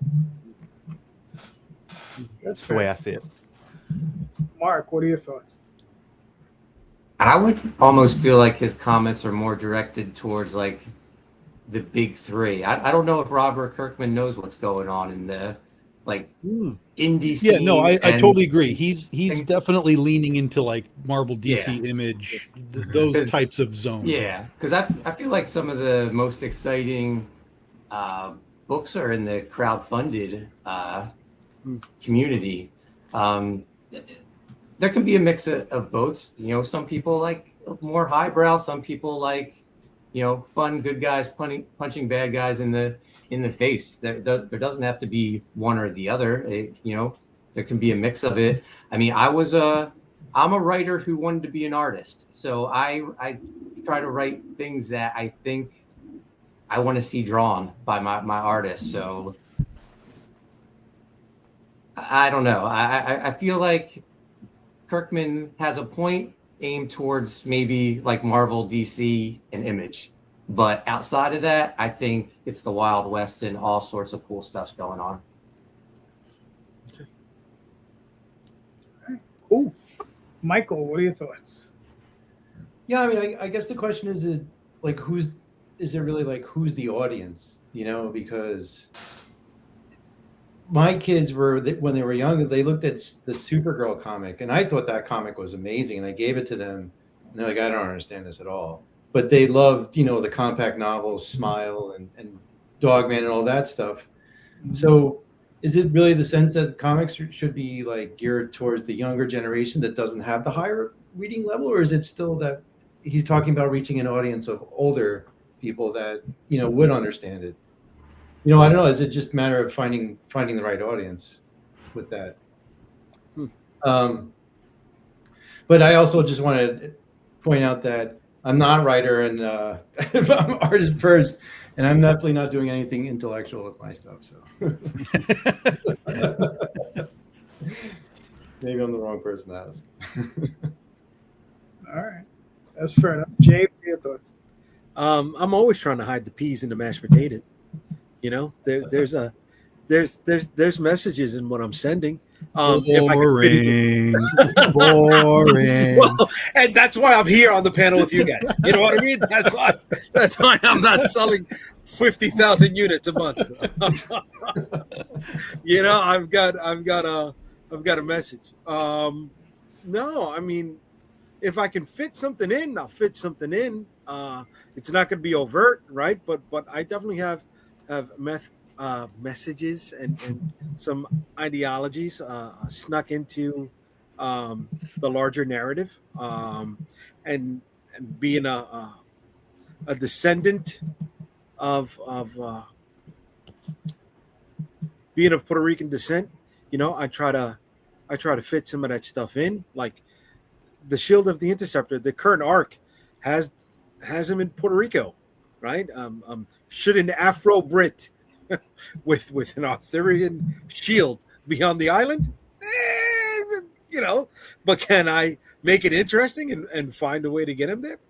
Hell fucking yeah, I can. And it's a kick-ass, action-packed motherfucking story to boot. So there will be knuckle dusting, right? Because you got to keep asses in seats. I mean, you do. But it's funny that Kirkman is saying that after coming out with Terminal, and Terminal garbage. Sorry, I don't care if Arthur Adams and one of the Kuberts is on the book. It was flat for me in the first issue. I'm not coming back to that. I was a fan of Invincible. I won't say I never was. I'm a fan of Walking Dead, but what was it? Outcast. Was that his other book? Mm-hmm. Right? Didn't do it for me. What was his karate book? Oh yeah, Burning something. Fire something. Didn't do it for me. I'm buying Battle Beast because it looks good, not because it's it reads well. I think it's fun, but I think Battle Beast is kind of knows what it is. That's kind of why I like it. Okay. His stuff never really clicked for me, to be honest. But I don't. I respect it, but I couldn't get into. I like it. You're right. I like it, but I'm gonna try it. Like I said, I tried Terminal, but it didn't do it for me. So all right, take care. I'll spend my money someplace else. But everybody's got an opinion, man. I got fucking opinions. Who cares? I mean, he's got a name. Right? I mean, the guy's worth $500 million fucking dollars. So people are going to listen to him. Okay. Did I like Renfield? No. I would spend my money on fucking making something else. But, he made Renfield. I mean, he could fucking do that. He could throw his fucking weight around. He could buy Kenner Superpowers action figures in the package and leave them in the fucking drawer, right? Not do anything with them because he's got that kind of fucking money. He's got fuck you money. And that's what he did. He said, fuck you, everybody. I'm going to do what I want to do. Yeah. It's funny with the question is just I find it weird that he would say something like that, knowing that he's like an old school comic reader.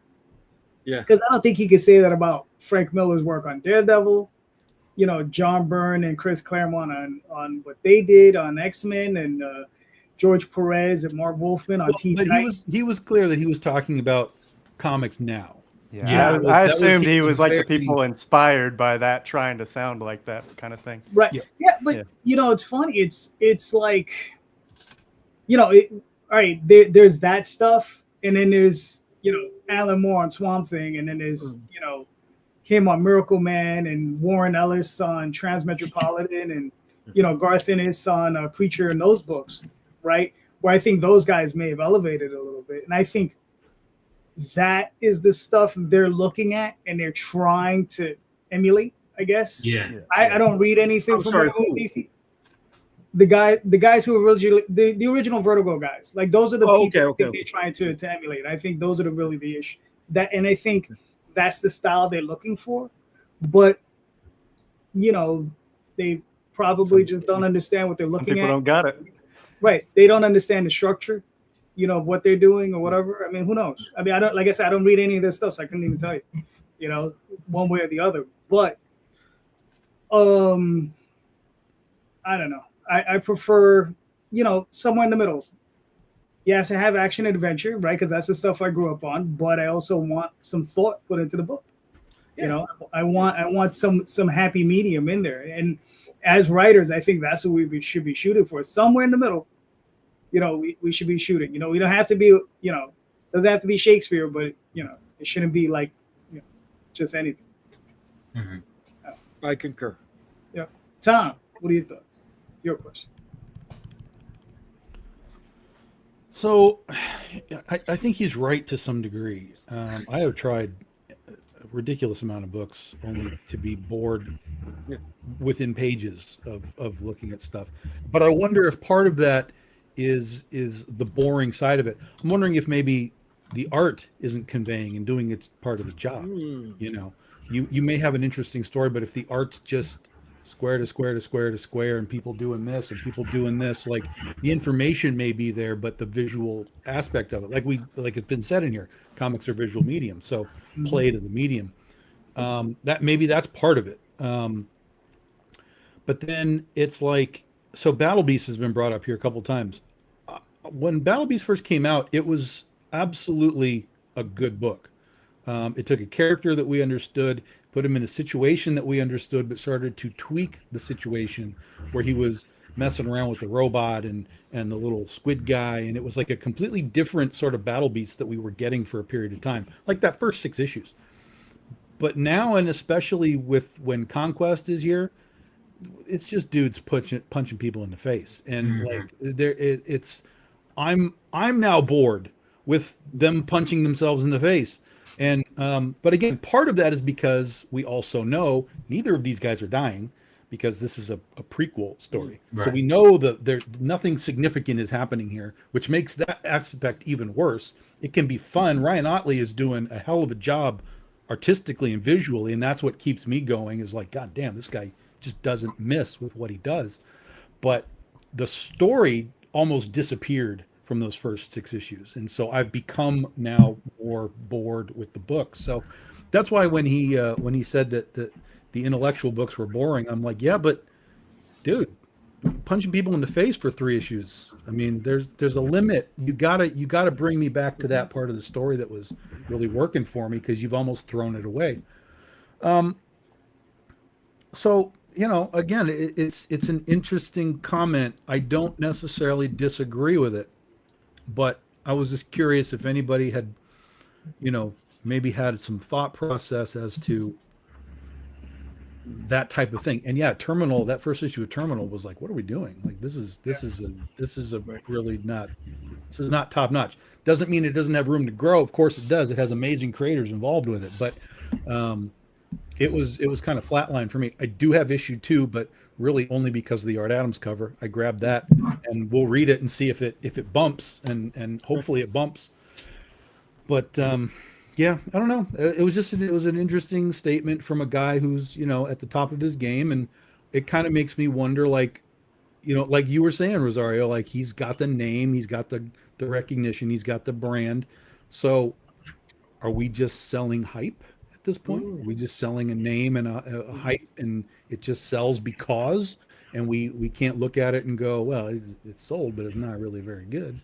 I don't know what the answer is, but I feel like there's a lot of hype and just sort of like almost 90s-esque, like truly now 90s-esque aspects of the hype, right?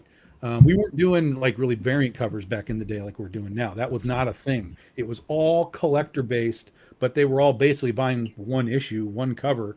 There just happened to be like a million of them in print of that one issue, and that's what was selling. Now, Absolute Batman sells 500,000 units, but there's 150 variant covers. Like that's a different market sense than what we were doing in the 90s. But we are hard collecting right now too. We're hard speculating and collecting. So I wonder if we're speculating on the wrong things again. Who knows? All right, can I? Okay, go ahead, Calderon. Oh no, I was gonna comment like we'll see in a year when they're only 50-cent boxes. Right. Okay, so can I ask the question, a follow up or a counter to what Tom brought up? I just finished what I thought was a great series. Not intellectual, but it hit a lot of marks. And it didn't have the art to back it up. It wasn't there, right? I just finished Wrestle Heist. I don't know if you guys read that 5-issue mini. If you're a wrestling fan, if you're a fan of Ocean's 11, this was the perfect merger of it, right? And it was a tough visual for me, right? But it kept bringing me back because it was hitting all of the layers of wrestling, right? It hit like you knew who the Undertaker was, you knew who Hogan was, you knew who Vince McMahon was, you knew that it was going on during Survivor Series, right? They made it look like the covers of the old pro wrestling magazine that was out there, and it hit so many of not intellectual elements, but that. All right, that's my zone. That's my zone. That's a nostalgia trip. You just got hit with the nostalgia trip. It was, and that what was carrying me, even though the art was just like, I can't promote this book. So, is there anything like that you guys have come across? I mean, most of what I've been reading has been pretty indie, to be honest. And then a few things, I hate to say it, like with the mainstream stuff, I haven't been just grabbing. I used to kind of grab just number one issues, whatever, or just whatever issue interests me. I haven't been doing that lately. So I don't know if there's anything quite like that I could think of where I've pulled away from the artwork, being honest, that I could think of anytime soon. I've had stuff that I initially was skeptical on because of the artwork, and then ultimately I'm like, all right, I'll give it a try and end up liking it. But I can't think of anything else. Let me refine it a little bit, right? Is there anything that you guys feel you should have dropped, but you didn't drop because there was something that kept hooking you? I don't think so. Normally, if I don't like something, I'm like, "Bye, out of here." I might give myself away here for my age because the comics I was reading, I think I was a little after the 90s, so I got into say like Ultimate Spider-Man back in the day and loved it at the time. I've bought the volumes in the last couple of years more recently, and looking back, I'm like, that art is not as good as I remembered it being. Oh, wow. Like going back to it, at least on the early issues, because I only bought the first couple of volumes, but I was like, but still picking it up and reading through it. I mean, I was engaged enough in the story to keep going and kind of look over some of the artwork that I didn't click with. So I think I'm more likely to continue a story if I like the writing and not so much the art, like you said. Whereas if the writing's bad and the art's great, I still might not keep going because if the writing's bad, I just can't engage with it in any way. Okay. Yeah. Mark, what are your thoughts?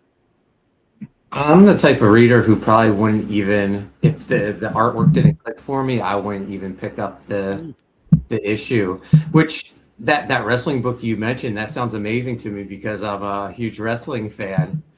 Who published that? It was Image, dude. I think it was a Kyle Starks book.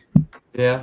Yeah, man. Yeah, no, I've always been a guy that as a reader and fan, artwork comes first for me. So if it doesn't have that artwork, I won't pick it up. But there has been amazing books with amazing art that the writing just hasn't been there, and that's gotten dropped. Oh, Wrestle Heist is Steven Universe style art. Yeah, but it doesn't even get to Steven Universe style, dude. Not that I like either but as one. soon as I look at it, that's immediately Real, what I real see. cartoony. Oh, Dude. with the Cal Arts. Hyper cartoon. Dude, but it's like you got the mashup of Paul Heyman and Vince McMahon. You're like, oh my god, it's easily identifiable in the writing. You know who Haku is. If I gotta you know look the this up layers now. of Oh, I was storytelling, gonna say you know that who that God artwork is? would be a hard sell for me, probably. You yeah, know, I'm looking at they it. mashed up Abdullah the Butcher with the Undertaker, and it's like, okay. And in the back matter, instead of letters pages, he'd have different artists like do Does their top 5 list. Does the writing at least like fit the tone of the artwork, Yeah. or does it feel like a complete clash? Because that's what I'd be worried about. Yeah, it did. Okay. I mean, it wasn't oversimplified, right? Because of the layers that he put into it, which was what kept me in there. But normally, this should have been a book that I dropped. Yeah. Well, that's what I was saying. I was like, sometimes the writing's good enough to like get you to overlook that kind of stuff. But that made me think of another problem I've had with books before, where it does feel like the artwork clashes with the story, where it's like cartoony art, but they're trying to write like Watchmen, and it's like, yeah, this doesn't really work together. And I mean, I've seen books that do that kind of juxtaposition, and it can work. But like, I have seen books where you got to find the right artist to go with your story. Like, don't just pick up anybody, because they might not be the right fit for that particular story. So, Where we at? Michael, right? Mike, yep. So, I mean, just to clarify, is the question that he was saying that the concept story was dumb, or that just the writing in general was not brilliant or something? Like, could you clarify what the question is? The writing was good, right? But the art, like Charlie's saying, didn't match it. So is there anything where the writing kept you going, where it would have been a book that you should have dropped? So not for comics, I don't know of anything recently. I read a ton of comics in the 90s with Claremont and the Frank Miller Daredevils and stuff. Just from my kids, though, that they do have books that they really love, and they're drawn by the author who doesn't know how to draw. But the story was so amazing that they're just completely engaged with it. I always kind of felt that if the story is really strong, but that's just a different thing, because it's kids, it's children's books. It's not really comic books. There isn't anything I haven't really would say that I would say I also need the art to be kind of solid to like be able to keep going through and reading it. I mean, the story would have to be amazingly good, or it would be more of a prose for me to kind of stick with it, in my opinion. But All right, cool. Tom, what are your thoughts? No book comes home with me if the art's bad. It doesn't matter what the context is. I mean, I'm a big Godzilla fan, and I have to open up a book, and I'm like, this is garbage. I can't take it home. So, books get dropped for me when I'm like, okay, art's good, concept maybe, give it a few issues. Nope, I'm out. So I'll drop it for the story, but it won't even come home if it doesn't look like something I want to look at. I think it's even harder in indie comics too, when some of these books have such long gaps between them. It's like, you expect me to wait, 2 years for your next issue, and I wasn't that in love with the concept. isn't the old expression, you bring them in with the art and keep them with the story, right? It's supposed to be. Yeah. Yeah. I need to read that. I've had that for a bit. You're talking about Elsewhere, Jay? I'm sorry, I meant to say Elsewhere. Yeah. Yes. Yes. Okay. I enjoyed it. And because the thing is I went into it with no real expectations, right? Okay. So I went into it, and for me, it's just a fun comic. That's the way I feel about it. You understand? I just read it. I don't have any expectations of it. I don't expect it to be Sandman, right? Right. I'm not expecting it to be Sandman. Yeah. Like I said, I enjoyed the hell out of it. I thought it was a lot of fun because it reminds me of those old Chris Claremont comics. It takes me back to a simpler form of comic book. I think that's the key, dude. You said Chris Claremont, and he's not part of this. No, it's not. Right. Well, Right. to be honest with you, when it came down to those Chris Claremont X-Men comics, John Byrne was Oh yeah, key to those issues because Yeah. when John leaves, you could tell there's something gone from the book. You know, especially as he gets later on in that series. You know, I think it's good up to about 177. It's the issue where Wolverine is about to beat the hell out of Colossus, and because he broke Kitty's heart. Oh, 180. It's like 180. The bar Yeah. fight you're talking. Yeah, the bar fight, and then the It's like right Juggernaut. after Secret Wars. I think it's Yeah. That's the one. 183. That's at that point, it jumped the shark for me after that. So yeah, that for me was like the last issue where I felt was really good. I still kept collecting it for a while, but you know, it was what it was. See, I get it because I get Claremont gets very experimental, like after Trial of Magneto and everything. I like a lot of that, but I do get that it's like different. Yeah. All right. Well, all right. I got two examples for you. Okay. So one of them is Sandman. Sandman, I feel, is excellently written throughout the entire thing, but there are some real rough patches when it comes down to the art. I mean, there's some real rough patches. There's some incredible art. There's the stuff by Charles Vess, P. Craig Russell, and some others. But there's some real rough patches in it. I don't know why that is. That book at one point was outselling Superman. So I don't know why that is. But, you know, it is what it is.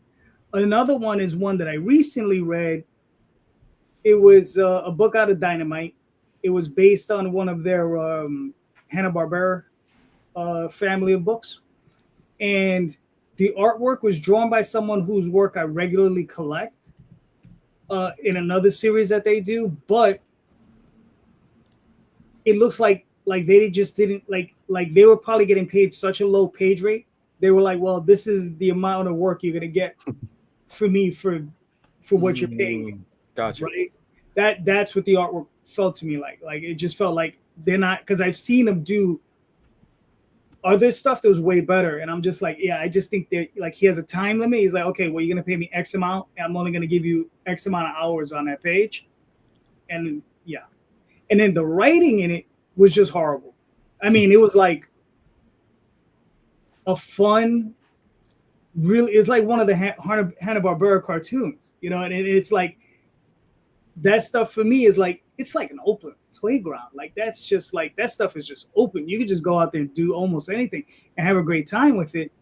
But this particular book was color me unimpressed. I mean, it was just terrible. It was just terrible. It was just a really, really bad book. And I was really looking forward to it because it was one of my favorites growing up as a kid. It was one of the cartoons that I used to watch. And I was just, when I read this one, I was like, shit, you know, not good, not something I'll ever buy ever again. So immediate drop.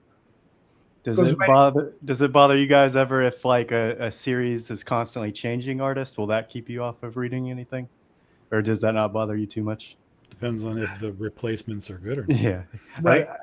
It's almost too distracting for me in some cases. Like I'm used to reading a lot of Vertigo and stuff, books where it's like one long series that doesn't really change too often, and it's almost funny. distracting when it's too different. When Jim Lee had a hard control over the artwork at DC, he did I was collecting was it Justice League Dark, and almost every issue had a different artist, or every 4 or 5 issues had a different artist, but he had them so homogenized it was difficult to tell the difference, that it was a different artist, which I don't know if it's a good thing or a bad thing, but it was just like you could just flow through it. And if you don't look, you can see some variations, but it wasn't a lot. And a lot of it was very homogenized. That's like the early days of Wildstorm. He had it that way too. Yeah. Well, I was wondering, like Tom earlier, you said you would drop a book like if you didn't like. I was wondering if it constantly was changing an artist, would you give it more of a chance, or would you like still drop it on one bad issue? As long as the art that's coming in is at least somewhat comparable, then I'm okay. Even if it's a different style completely, if it's like, oh, that's different, but I like what I'm seeing, But if they had fine. just like But if one all of a random sudden- issue that was just completely a mess. Well, if I know it's just one issue, Yeah. then I can, okay, one issue, and then Right. the regular guy's back. Gotcha. But Yeah. if all of a sudden it's like, well, here's the example. So I was reading Batman and Robin with Simone DeMao doing the art, who I like. That's basically why I bought the book, is because his stuff is ridiculously cool. And then he did like 5 or 6 issues, and then they had this guy come in who was a polar opposite of what Simone does. And I was like, oh God, I'm not here for this, man. And the story is okay. I was actually surprised. The story was okay, but it wasn't enough for me to be like, keep clicking. And then Simone came back and I was like, oh, now I know I'm here. And then he went away again. And I was like, son of a bitch. And then after 12 issues, he was just off the book. And I was like, nope, I'm officially done at that point. So, yeah, That's fair. That's fair. Yeah, it's and even like G.I. Joe was happening, the new G.I. Joe book that Larry Hama's writing, and they had Chris Mooneyham on it, and I was like, God, this is incredible. And then all of a sudden it started switching out, like they were doing 6 issues and then 6 issues for somebody else, and they had a guy who was good. I want to say it was like Steve Epting or something was doing like the fill-ins, and Wasn't it Paul liked- Pelletier, I think? There you go, Paul Pelletier. Yeah. And I like Paul. I like what he does, but it's such a departure from what I loved about Mooneyham that it just over time, that switching, I just artistically and visually, I was like, I'm not vibing on it anymore. I want Chris, and I don't mind if he has to take some time off. Like what he does is credible. Like take a couple issues, 2 or 3 off, and then come back for like 6 again, and I'd be okay. But suddenly it was like 6 and 6 and 6 and 6. And I'm like, no, I can't. It's not jamming with me anymore. That's cool. Oh, Jay, it's your question. Yeah, no, I'm I don't know, man. I don't know what keeps me in.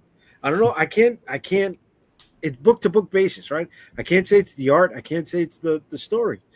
That's why Wrestle Heist was just fucking weird, man. Because it kept saying, okay, I understand that. I understand where he was going with that, but it was just. Well, that initial premise like spoke to you in particular. It sounds like too, right? Yeah, I mean, like he hit so many. It was like do a powerbomb, right? Do a powerbomb hit so many elements of wrestling. You know, they hit the death match stuff, they hit the lucha stuff, they hit the hardcore matches, they hit the Japanese stuff, right? And then they went wild and they went into space, right? So it brought in Galaxy Quest, right, where they believed that it was real outside of here. You're speaking to me now. It shouldn't have worked at all, but it did. And it kept me locked in, but the art was totally different. The art fit the grittiness of Do a Powerbomb. The art doesn't fit Wrestle Heist, but it kept me coming back. So it's a case-by-case basis, man. Do a Powerbomb's a brilliant book. Yeah, man. Yeah. Made me cry. Jay's a softie. Dude, no comic book has ever made me cry. Do a Powerbomb made me feel like I was watching Field of Dreams all over again at the end. Nice. It hit me. All right, cool. All right, I'm gonna hit everybody with a quick softball, right? Quick softball before we wrap it up. What's a Grail comic you would like to own? Doesn't matter what it is. It could be anything. Grail, whatever craziness you could think of. Mark, let's start with you. I'm a huge G.I. Joe fan. When the Marvel series ended, I never got that McFarland issue that I guess came out afterwards. I got the Skybound reprint, but I would love to have the original one. That's like the only hole in my G.I. Joe collection, going on to the Image Larry Hama stuff now that they're doing. Oh, interesting. How did G.I. Joe appear? Nice. All right, Michael, what are you looking for? I don't know. I may make Jay cry again, because when I was in New York City, I had a very small apartment and I had 2 baby kids, like twins, and I had to get rid of my collection. And I took them to Midtown Comics and sold like 2 long boxes for $100, I think. But they're all from like, I think I had all the X-Men from the Chris Claremonts, all those, and I was like, but I did the math, and me keeping those like in storage probably would have cost more than what I could have sold them for. And I read them too, right? They weren't all like none of them were 9. I'll tell you that. They were well loved, but I would like to have some of those back. When I think about it, I love those books, man. I would have to say the Frank Miller Daredevil ones were just incredible. I read them like 6 times over. Oh yeah, those are like 2 of my favorite runs ever. Yeah. So I don't know. I mean, for like monetary value, or for just nostalgia, or just because it's an awesome book, Take your pick. Hulk 181, I guess. I had one of those, I think. Nice. Oh well. Yeah, I lost mine in a flood. Yeah, I remember you on your past episode. I also cried when I heard about that. I'm sorry. That sounds terrible. Yeah, it was tough. It was tough. Vaughn, what's a Grail comic you'd like to get a hold of? Oh man, where do I mean, a lot of my answers are basic. But we're talking Holy Grail. I'm not going to talk to one. Oh, this one's hipster because that's not a Grail. That's where I can find it. I guess I'll have to go giant size X-Men #1. Okay, That's pretty. It's I feel like that's the most basic answer, but sticking with it because why not? Sounds good. Charlie, what are your thoughts? I was never huge on superhero comics, but I wish I would have. Might be too young. I wish I would have been able to get some actual floppies of like Preacher. I loved that series, and I was able to read it all in collections, and I'm sure I could probably find them relatively cheap. It's not the hardest thing in the world, but I wouldn't mind having like the full series of that maybe. But That's cool. Tom. I mean, the old Tom would who used to collect the mainstream stuff, because I've got a huge Wonder Woman collection. Would be just give me a Wonder Woman #1. That would be spectacular. But I start to think about that kind of stuff, and I'm like, why would I want like a $50,000 comic book sitting in my house? Like that's insane. I don't even want it here. Like it would have to sit in a bank vault somewhere, to be protected. So. But one of the books that I have been building, the series that I keep poking around, and I'm getting close to finally grabbing one, is the Ghost Rider series. I want the 70s Ghost Rider book. Obviously, his first appearance, the Marvel Spotlight, that's the one. But I'm actually building the Ghost Rider series, so that's the one that I'll need. And there's a guy who's one of my comic book stores has one that's in pretty good shape. It's not even graded. Like I told him he should grade it. He's like, nah. I'm like, good. That's the right answer. Don't grade that. Let me just keep looking at it, and eventually I'll get it. But I have upstairs. I've got an Absolute Batman #1 that one of these days I'm just gonna be able to trade it for a Ghost Rider, and I'll be like, yeah, you take that Batman crappy book and give me that Ghost Rider, and I'll be happy. Nice. It's funny Tom brought that up. I'm at Midtown Comics today, the outlet, and I don't know, even the first appearance of Bane, Absolute Bane, is selling for $100. So I'm like, okay, I can climb out of the hole that I'm in from New York Comic Con. Real easy now, We got a couple of those things. But my Grail is not a comic book. It is a playset. And Mark hinted at it with G.I. Joe. You want that Endor Ewok playset from Return of the Jedi? No, because I got the Robin Hood version of it. Oh, okay. Yeah, okay. No, it is the aircraft carrier, man. Oh, yeah, of course. Of course. That's it. I'm looking at my stuff right now. I got my Tomahawk there. I got the Rattler. I got my oil platform. I got my Vamps behind me with the new stuff. But the oil carrier, that is it, man. I mean, excuse me, the aircraft carrier. I want 2 of them because I want to customize a Cobra one, and then put it in a fucking pool and have a great big fucking water fight, right? You just get one of those and build a nice base on it and make it your coffee table, man. Like, come on, dude. Did you see the guys from South Africa that They tricked it out. They put fucking office chair wheels underneath it. And they just go all over the floor. They did it with that and with the spaceship, the triple spaceship with the you know, the launch pad and everything. Yeah. Yeah, man. That's that was it. A side note, the middle section, I always felt looked like the Avengers Quinjet. They only had 3 turbines on the back of them it's similar instead of 5. Yeah. But the aircraft carrier, that's my grail, man. That's my grail. You know, talk about something I got to fucking sleep on. I got to reinforce that son of a bitch because my wife is not going to let me go to bed for a while. We get that in here, pal. Yeah. Okay. Let me not comment on that one.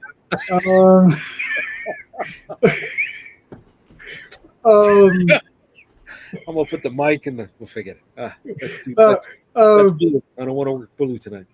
What's funny is the books I'm about to mention I owned and I sold when I was a kid, right? And I sold them to buy more comics.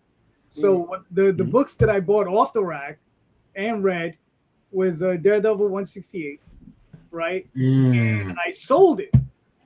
I think I bought it for cover price, whatever it was, 50 cents. I think I sold it for like 25 bucks. And it was literally, and it was like maybe a year or 2 later I sold it. And it was just to buy more comics. Then the other one is a set that a friend gave me for my birthday. And he gave me Thor 167 and 168. It was the Origin of Galactus, right? And I sold those fuckers as well to buy more comics, like years and years later when I had a slight falling out with. But yeah, those are probably the books. If I was to ever collect again, those are the ones I would probably get. Yeah. Thankfully, I gave up collecting a long time ago, so none of it bothered me. So yeah, that's the stuff I would want. So gentlemen, thank you so much. This was awesome. We made it to hour 2, and let's start with Michael. Michael, where can we find you and your work? You could find me at conradvancottonmouth.com, and all my social media is there on the website. I just recently changed the handles. If anyone's familiar with my social media accounts, it's now M. Connor Studio. But you could find me at conradvancottonmouth.com. All right, cool. Vaughn? Yeah, you can find me at Vaughn Coleman on all socials. There's also Rebel Oasis Studios. My website is rebeloasisstudios.com. I've got the first 4 issues there. And then the Kickstarter for Phenomenova issue 5 and the Wraith Crown issue 1. That's the best. That's all my stuff. I'm on every platform you could think of. And then the Kickstarter, obviously. All right, cool. Charlie? I'm on Twitter, just Charlie McFarland. Just look me up. If you find a bunch of posts about Pistol Shrimp, you found me. I'm also on Instagram. That one's a little more just me, whatever I'm up to, but I'll talk about comics on there sometimes. And then on Facebook, King Brillup Comics. Just look it up on Facebook, and I'm usually posting what's going on in my life. So. Nice. Very nice. Mark? You can find me on Twitter and Instagram at Coney Waves. My website is hauntedpizzallc.com. I have the whole back catalog available for sale over there. And then my YouTube channel is Primetime Poulton. Go subscribe. All right, cool. Tom? BigDogInc.com. Get your books. Campaign's running in another couple of weeks for Legend of Oz. And I will be at Monroe Comic Con in 2 weeks, just south of Detroit. I'll be there with CB Zane and new Critter series artist Todd Vertice. He's coming up making his first appearance at Big Dog Inc. with us there. And then in November, we wrap up the year in Akron, and I'll be down in Akron, Ohio with CB as well. Very nice. Jay? Unstoppablecomics.com is the website. You can find all my social media links there. On Friday night, catch me with this guy here and this guy here, Comic Book Streamland, 8 p.m. Eastern. And we got an announcement this Friday, which is it's big for us. It's big for us, right? So I'm excited. I'm excited to drop that. And you know, maybe important for a lot of indie comic guys too. We'll see how that goes. But so that's Friday's announcement. And then New York Comic Con, booth 1971. I got a huge 10 by 20 space, so you can't miss me. You'll fucking bump into me. We got a ton of shit over there. We got some show exclusives. I can't wait to see you there if you come by, booth 1971. Oh, that's right. Yeah, I'll be there too with Henri Compton, so I'll see you there. Yeah. All right, cool. All right, so you can find me on Facebook, Twitter, Instagram. Friday nights with Jay. Next Sunday with obviously Jay and not Tom. Tom will be here. He'll be here in spirit. We'll see what happens. The Cowboys are playing Sunday, so I might be. It's possible. All right, well, let me know. Let me know. I can skip out on that. All right. I told you. See, there you go. Well, you know the game better than I do. I don't pay attention to it. So, and currently on Kickstarter with the Oswald Chronicles, so go check that out. And please, everyone, go check out the show notes. In the show notes are the links to all of these creators' creations. So please click on those links and buy those books. These creators, all impassioned, they're all doing great work. Click on those links, buy these books. And just remember, everyone, read more indie comics, especially ours. Have a good night, everyone. Thank you. Later.